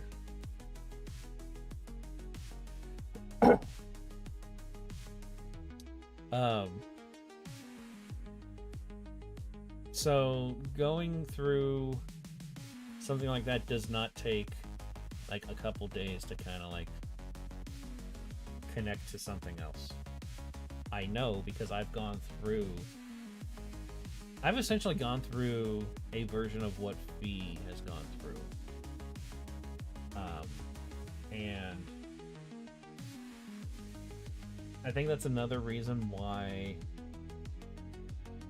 I love Phee so much, because she is very much helping me process and go through stuff that I've gone through in my life in a way to where like I can actually deal with it.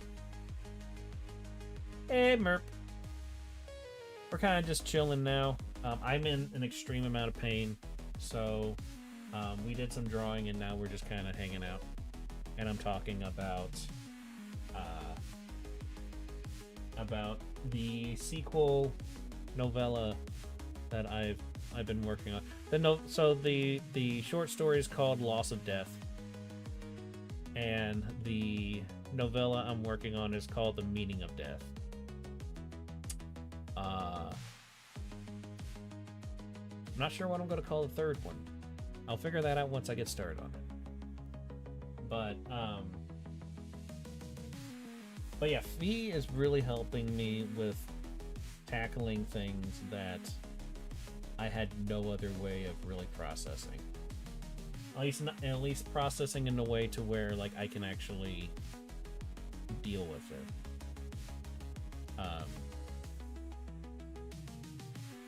So Phee going through this stuff is very personal for me, which is a reason why I'm really trying to get this right with the writing. And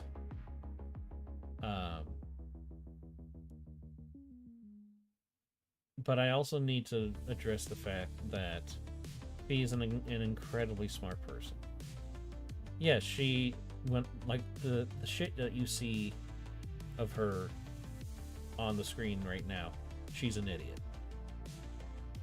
But that's because she loves to act like an idiot. She has fun with it.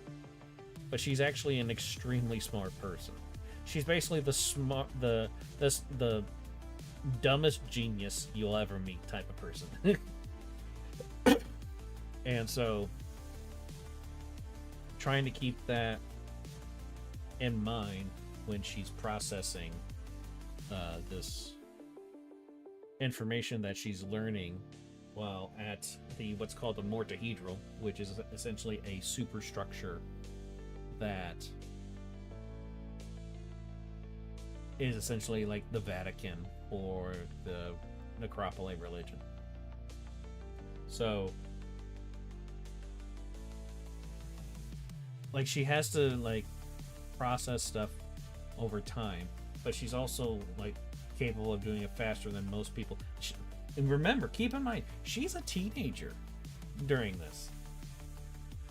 all of this, and like,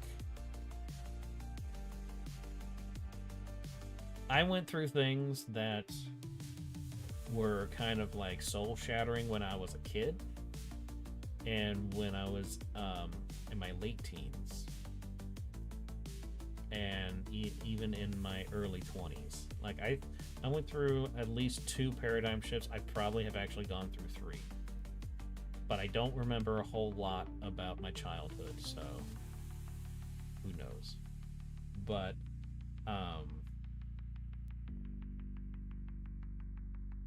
yeah, I'm trying to make sure like the story flows, but we don't get bogged down with how long it's taking her. Because there's other things that I'm wanting to do where it's like, why would they now like come into frame?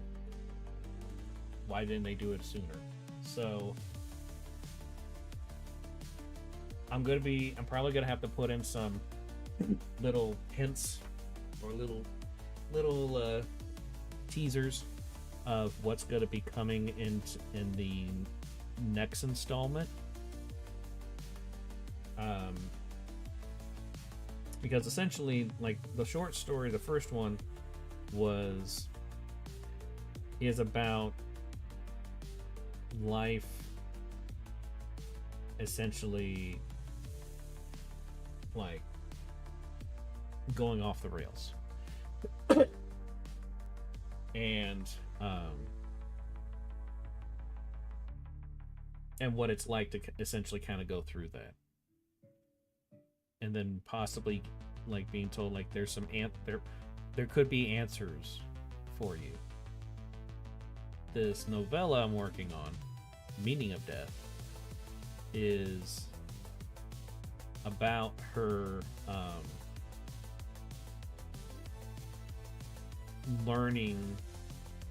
finding purpose after losing purpose. Finding purpose after losing all meaning, essentially. Cool lore and a sweet character. Yeah, I think she's pretty cool. I think she's pretty neat.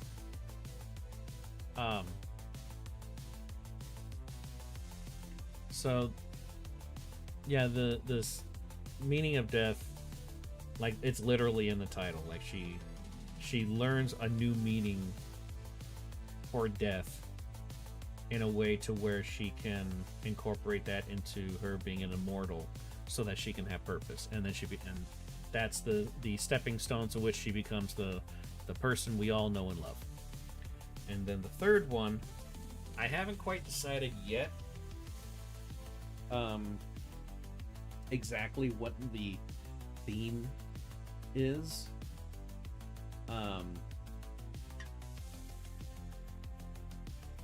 Because I still haven't quite pinned down exactly what kind of story I want to make the third one to be, because the third one is about her going back to normal education and going through the military education segment of it and becoming an officer. And that's when she like dons the mask and everything. So I don't know exactly what kind of theme I want to incorporate into that. Right now, the theme that's probably the theme that I'm planning on is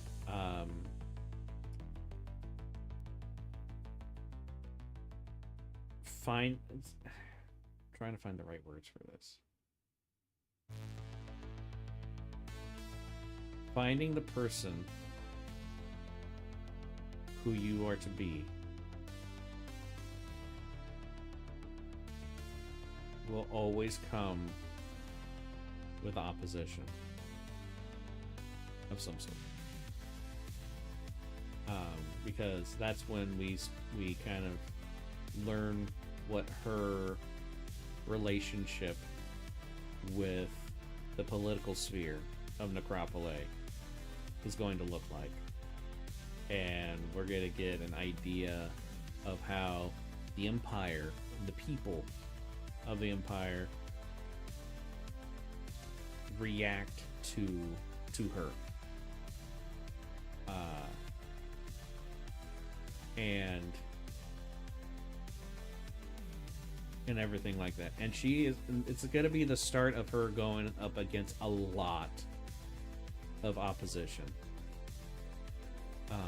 It's going to be the start. So we're going to be like, oh man, this is good. She's going to have an uphill battle seemingly for the rest of her life.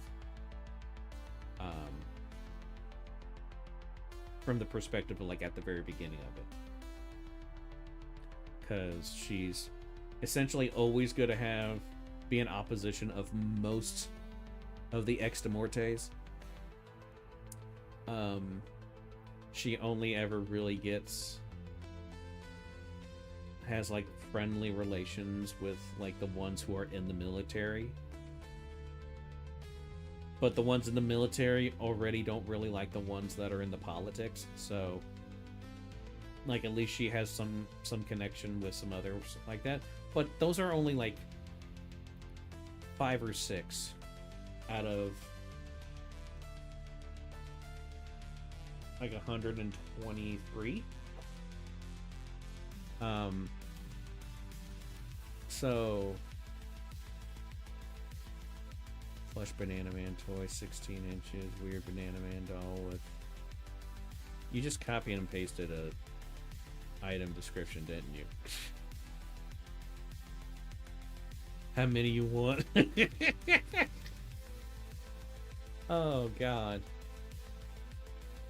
I don't know. Break the bank.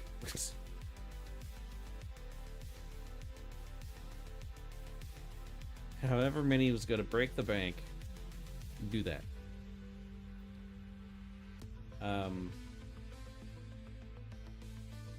So yeah. So one of the things that I guess like the third one, it's going to be more of a it's best to stick with what you know is right, no matter the opposition. I need to be careful with that though, because that's extremely easily, or that's the capability to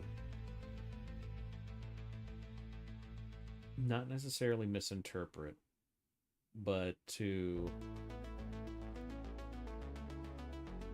take it too far is extremely easy, because that's a big reason why there's such a friction, not just in the US, but like essentially throughout at least the Western world. But I guess you can just say the world, really. Thinking about it, I guess you can actually say just the world. Because people look at what they believe and they're like, this is right. And then we've been raised to think that what you think is right, no matter what. So the thing is that Phee needs to learn that what she believes and her ideology is Like, she needs to stick up with her on her beliefs. She needs to stand strong on her beliefs. The key difference, though, is that we see that Phee is essentially correct. But not everyone is correct. So if you're given information that actually shows like, oh man, I wasn't actually right about this, probably should take that into consideration. Because that's essentially what Phee did. When she found out that she's next to Morte, was like, well, this information's not correct. So I need to find information that is. And it was like for herself for it to be correct. But she's gonna learn something that's like, oh wait, this is actually like, we're missing this piece in the Empire, essentially. But she's gonna have a lot of opposition with that because it's not been part of the Empire for a long time. Deadass Phee is a good person. Phee is a terrible person. Let's keep that straight. She is an absolute sociopath, terrible person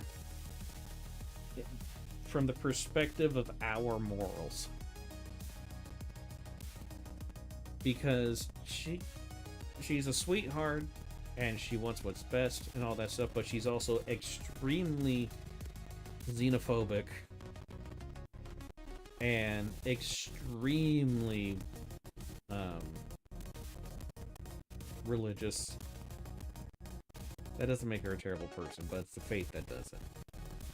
And she slaughters people. All the peoples. Innocent, guilty, young, old. Don't matter. Slaughters them all. For a cause. A cause typically is not an actual justification for the shit that she does. Because there's a certain group of people in history. Actually, there's a lot of group of people, but the one that people nowadays always refer to, they thought that they were doing it for a cause, whether they were actually doing it for a cause. So can't really go with that. But so she's a terrible person, but she's a good person in the context of her culture and stuff. But she's also considered a bad person because of that too, because of her ideology. For comparison, Helen just kills because she thinks it's fucking funny. So nah, Fee's a great person. I mean,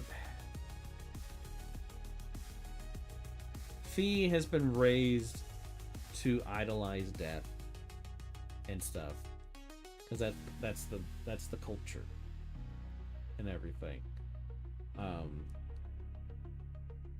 She thinks she's doing a good thing by slaughtering people, and because this is my story, she happens to be correct with this. But not everybody's the actual main character of the story of reality. So but no, Phee is like a good person who does terrible things, I guess is the best way to put it.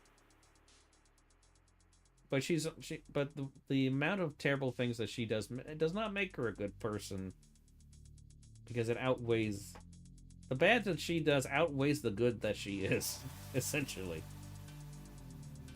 Like in any other story, she would be the villain. She would definitely be the villain. Oh, it'd be so much fun to have her be a villain in a story. It would kind of suck, though, because you couldn't really defeat her.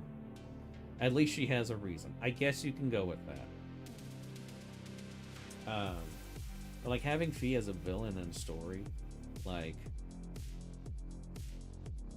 oh no, you defeated me. Give me 5 minutes. I'll be back. Like,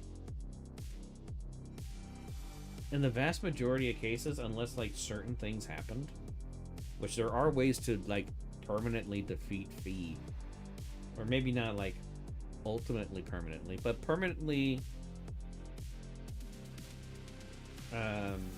relatively permanent. You could defeat her and keep and like have her be out of commission. There are ways of doing it. I have written ways to where you can do that. They're difficult, but you can do that. So in most stories, it would be the kind of thing where like the villain wins in the end.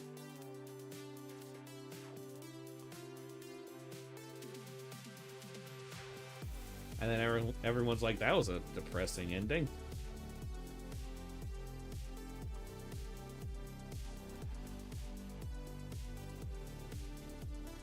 Or you would have to do it in a way to where like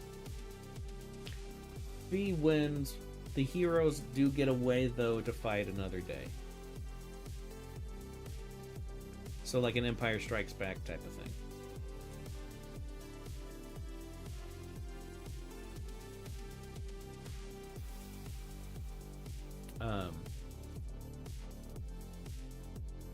Does Phee barbecue people? That's one of her favorite ways of killing people. You know, since she's all about fire, she really enjoys doing that. She likes to take her special squads of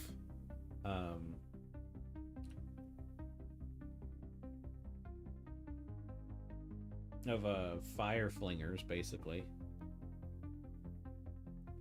and just go through villages or towns or cities and just burn it all down. Post-death? I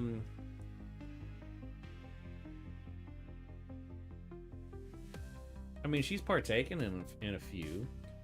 The thing is that, like, anybody who's not a Necru is considered an, in some way. Not directly, but in a way, everyone who's not a Necru is considered an animal. So, like, if you kill them, that can be meat. So yeah, there's like they have barbecued people of all sorts of species and stuff.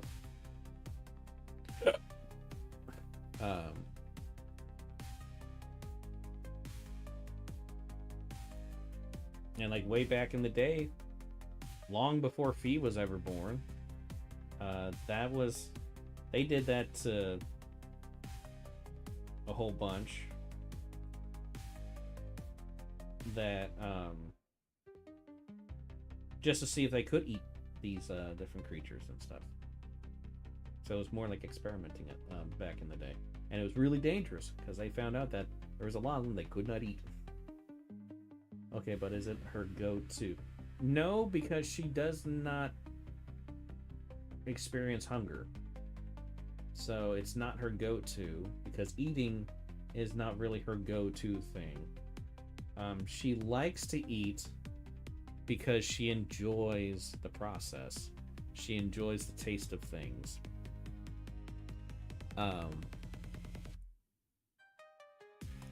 And everything and all that. But she doesn't really have a go-to when it comes to food-related things, except Suda. She has a problem.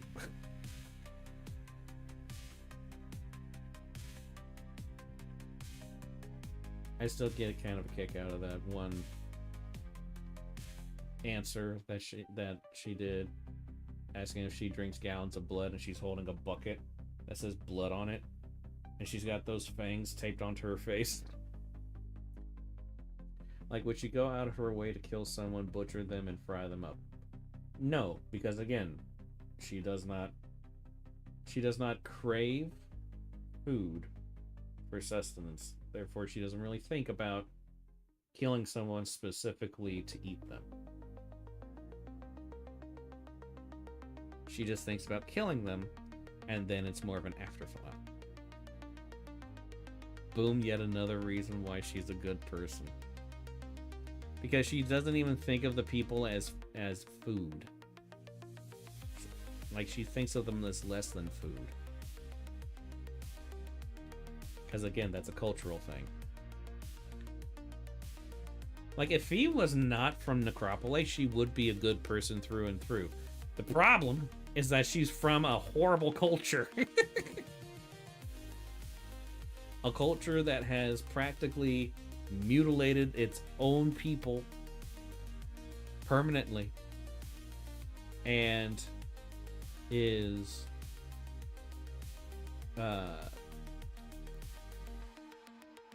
like all the bad things. If she did not come from a culture like that, she would definitely be a good, like, she would be a saint, basically.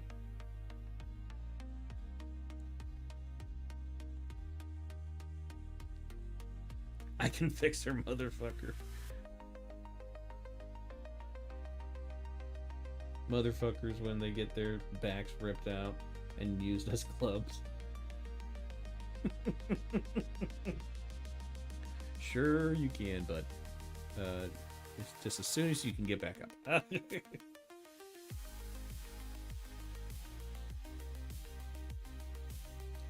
Yeah, Phee has used a person's spine as shrapnel before.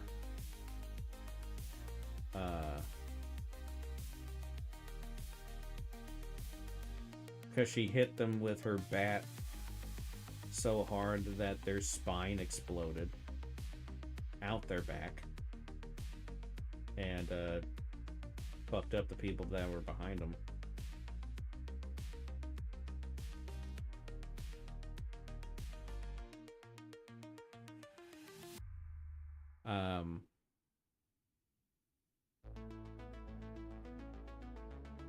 One thing I'm really looking forward to is getting to the False God arc. I'm super excited about that one. Because I'll get to delve into the things that I love to write about: action, gore, and horror. It's gonna be lots of that. I don't know if that's gonna be a 3-part story like this origin arc is, but it's gonna be very dark, and we'll see Phee at her lowest point in her life so far.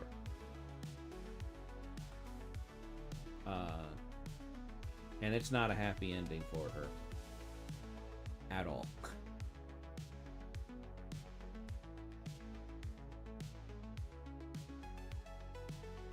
Yeah, because in the 3rd installment of her origin story, I'm going to be introducing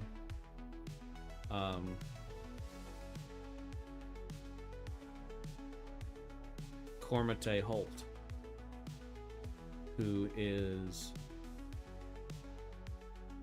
going to be Phee's second in command of her legion, and he is a genius too. Like, he is. He actually reaches the rank of Master Strategist, of which in the entire history of or military history of the Empire, only like 30 Necrews have achieved that. None of them are Extemortes. So, yeah, like, he is a super genius when it comes to tactics and stuff. Which means I'm gonna have to do a lot of research into that shit, so that's gonna be fun.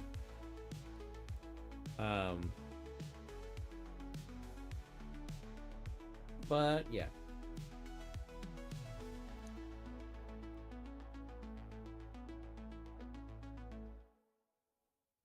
Yes, tactics. Tic-tacs.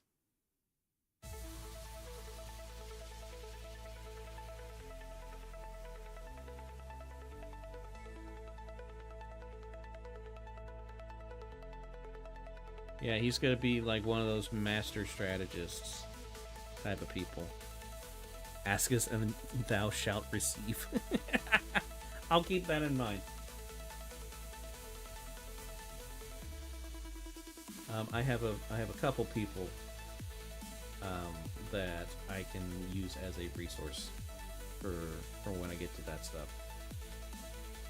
I got the military autism, so I've seen, so I've heard.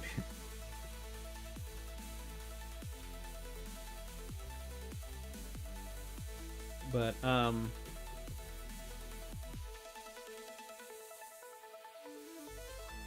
yeah. So one of the kind of conflicts that Phee ends up having in the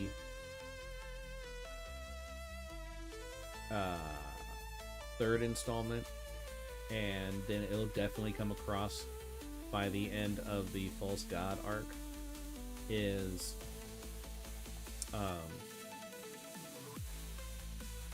the fact that the Extra-Morte, who have been around for a long time, really want to control Phee.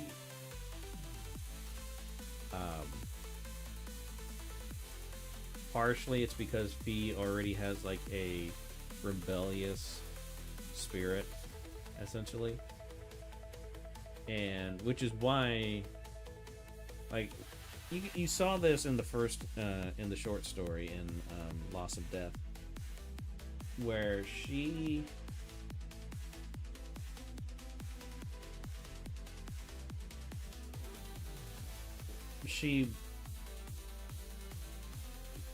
has conflicts with kids her age because she thinks they're not trying as hard, or not trying hard enough. And she can have some tensions with the adults, especially whenever talking about religious things, because she just doesn't take what they say as face value. She does a lot of her own research by reading the Necro Tool and all that.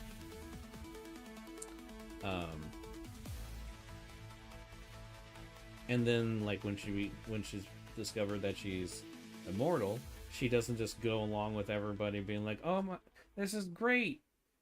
It's, oh, holy crap, so happy!" Like, she's not happy about it. She doesn't just go with what they're saying. And then also the fact that she was supposed to be transferred to a certain fiduciary center.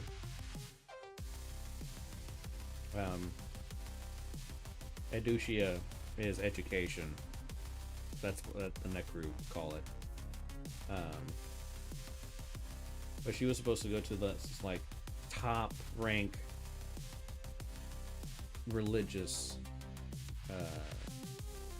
education center, and but instead she goes to the Vatican, essentially. So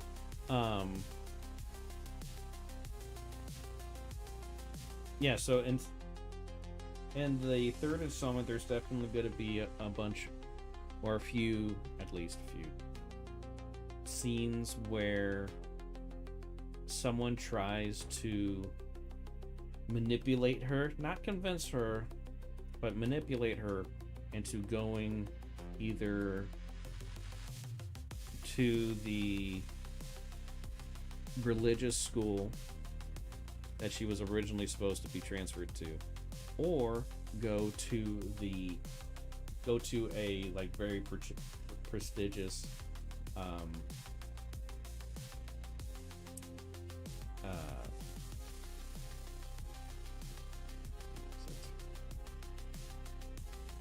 Legentia school. Legentia is so Necropole is split up into essentially what's called a trigule, or a triagule, which is essentially like the three sections of the empire, like socially. There's the Morte, which is the like the military, the front line, the ones that go pew pew and stuff. While technically every member is part of the military, the ones who are in the Morte Triangule are the ones who focus their lives on like being soldiers and stuff. Then there's the Enginare, which is research and development, science and technology, and structural development, construction of stuff, manufacturing, all that. And then the Logentia is essentially logistics, the administrative type of stuff. That's where the government falls into, and technically that's where the religion falls in under as well. Though within that, the religion is kind of a subsect of it. So technically there's 4 sections of Necropole, but the religion falls under the Logentia section, so it's not separated as much.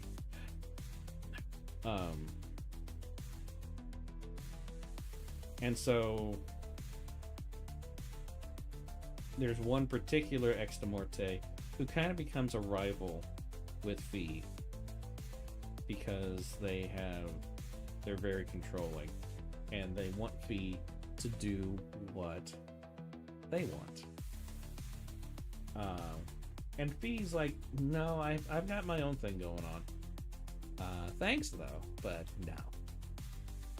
And essentially that's what causes a lot of friction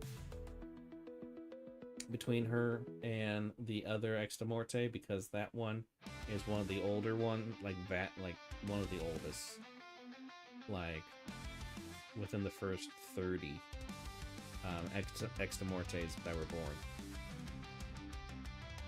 So like she's been around for a few thousand years and very influential. So the fact that Phee is just like, yeah, I'm gonna do my own thing, doesn't really bode well with her. So that's where a lot of tension starts. And then Phee doesn't really do herself any favors when it comes to her relationships with the other Extremorte that are in the political sphere. There are a few that are in like engineering stuff, or that are in like logistics, pretty much anything that's not politics necessarily. And they don't really have much of an opinion on Phee.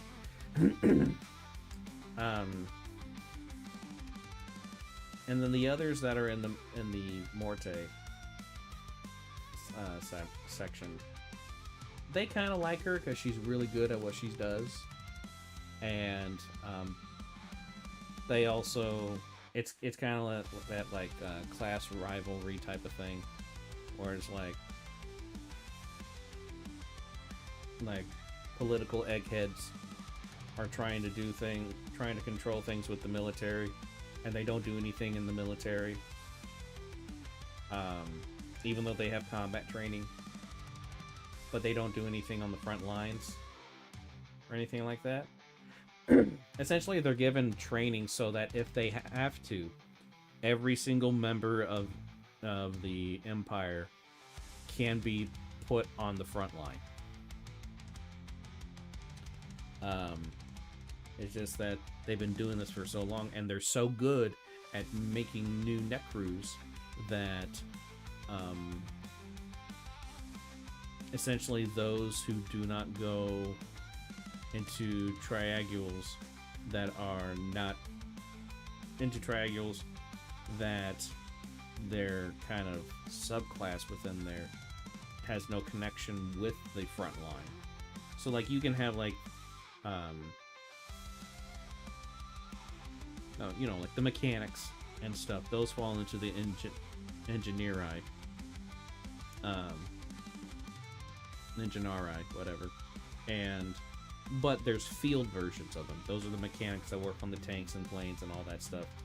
And so then they live on the Legion Caronauts, which is essentially juggernauts that each Legion has their own, and it's this massive ship that can house 1 to 12 million Necru, including all the equipment and everything. These are enormous ships. And there is 1 per Legion. And there are over 1 million Legions.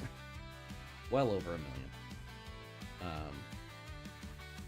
So, yeah. And then there's like Legions that fall under the other triangules, but they just work in closer connection with the Mortai triangle. It's a very complicated system that I'm trying to organize and everything.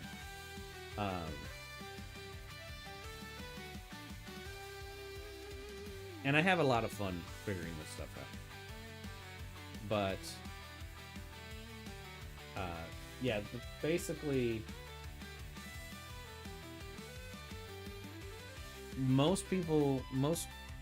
any Examorte that's not in the political sphere doesn't like the ones that are in the political sphere. But they can't do anything about it. Because one, the ones that are there are the oldest. Or they have the oldest Examortes. Because like there's the original 7 kings that are now in the what's called the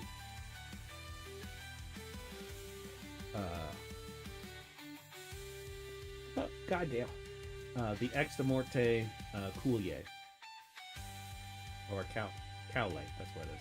Examorte Caule, which is essentially the Council of Immortals, and they're essentially the leaders of the Empire. Even though technically the religious figures have a higher rank than them, but there's been a long history of essentially eroding that. So, yeah. Because there's about 10,000 years from when Necropole started their Ultima Morte, which is basically their crusade on the universe. And so, yeah, they have a long history. And they have been very good at what they've been doing for the past 10,000 years. So, yeah, I get to do a lot of filling in for that stuff. But, again, that's the fun part. Just trying to figure all this stuff out. Trying to get everything cleared up and written out so that if people want to, they can kind of have their own little stories within this history. This extremely long history. And, of course, I don't know why you would want to have any kind of story happen that was not when Phee was around. But I'll give the option. If you want to be boring like that. But, yeah. I've been chatting enough. I'm getting really tired, and my leg wants to rip out of my body. So I'm gonna go take some pills, and then chill, and then go to bed. So, but yeah, thank you all for coming. I do appreciate it. We will be streaming tomorrow at 7 p.m. Eastern Standard. And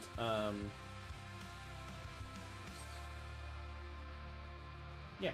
Do the things that you do with the videos and the streams and the peoples that you like. You know the drill.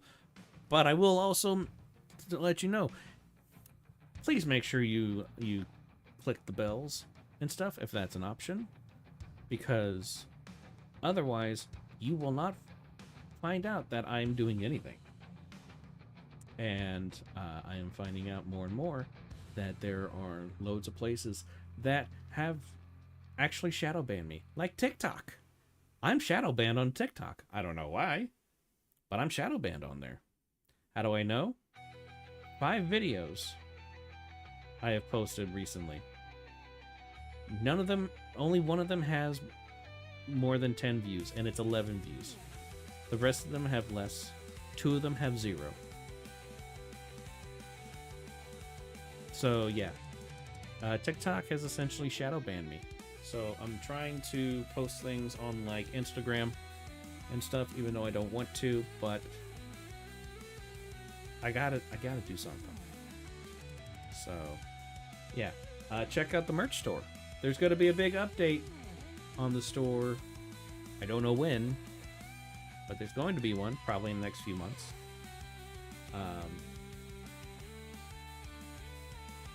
If I don't hear anything about the update here in a couple weeks, I'm going to be opening up another store where you can buy stickers.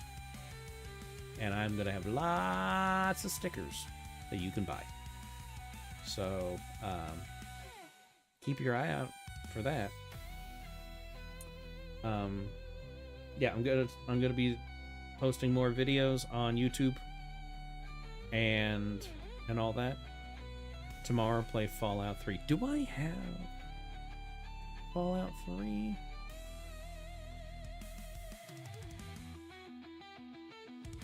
I might have it on Epic. I think I actually have it on Epic.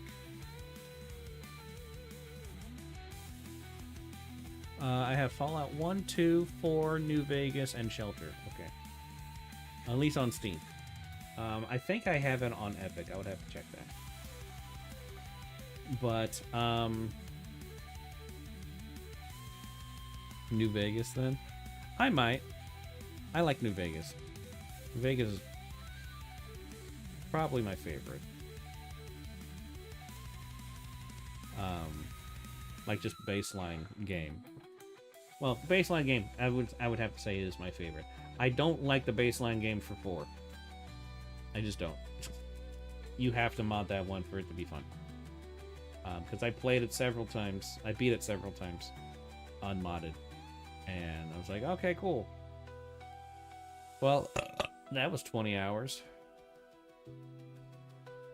Now what? Let's mod the shit out of it. So I could do that. Or I can... I've got a couple other games. I did also reinstall Left 4 Dead 2. So... do a sub-brick playthrough. I would have to look into what that is. But yeah, I also installed Left 4 Dead 2. So I could play that as well. But we'll just have to see. Intelligence set to 1. Oh! I've never done a playthrough where I didn't have high intelligence. That would be different. Anyway, yeah, we'll see what I do tomorrow.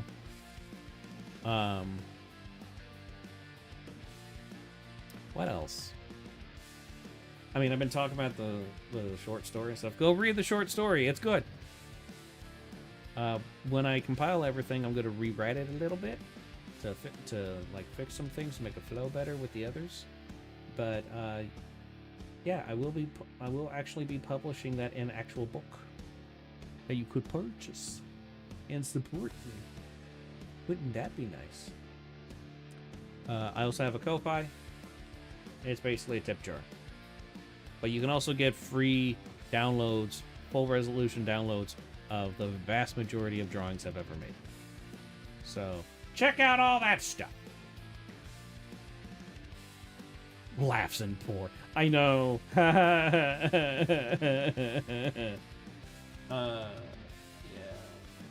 Anyway, with all that stuff being said, I will see you guys tomorrow.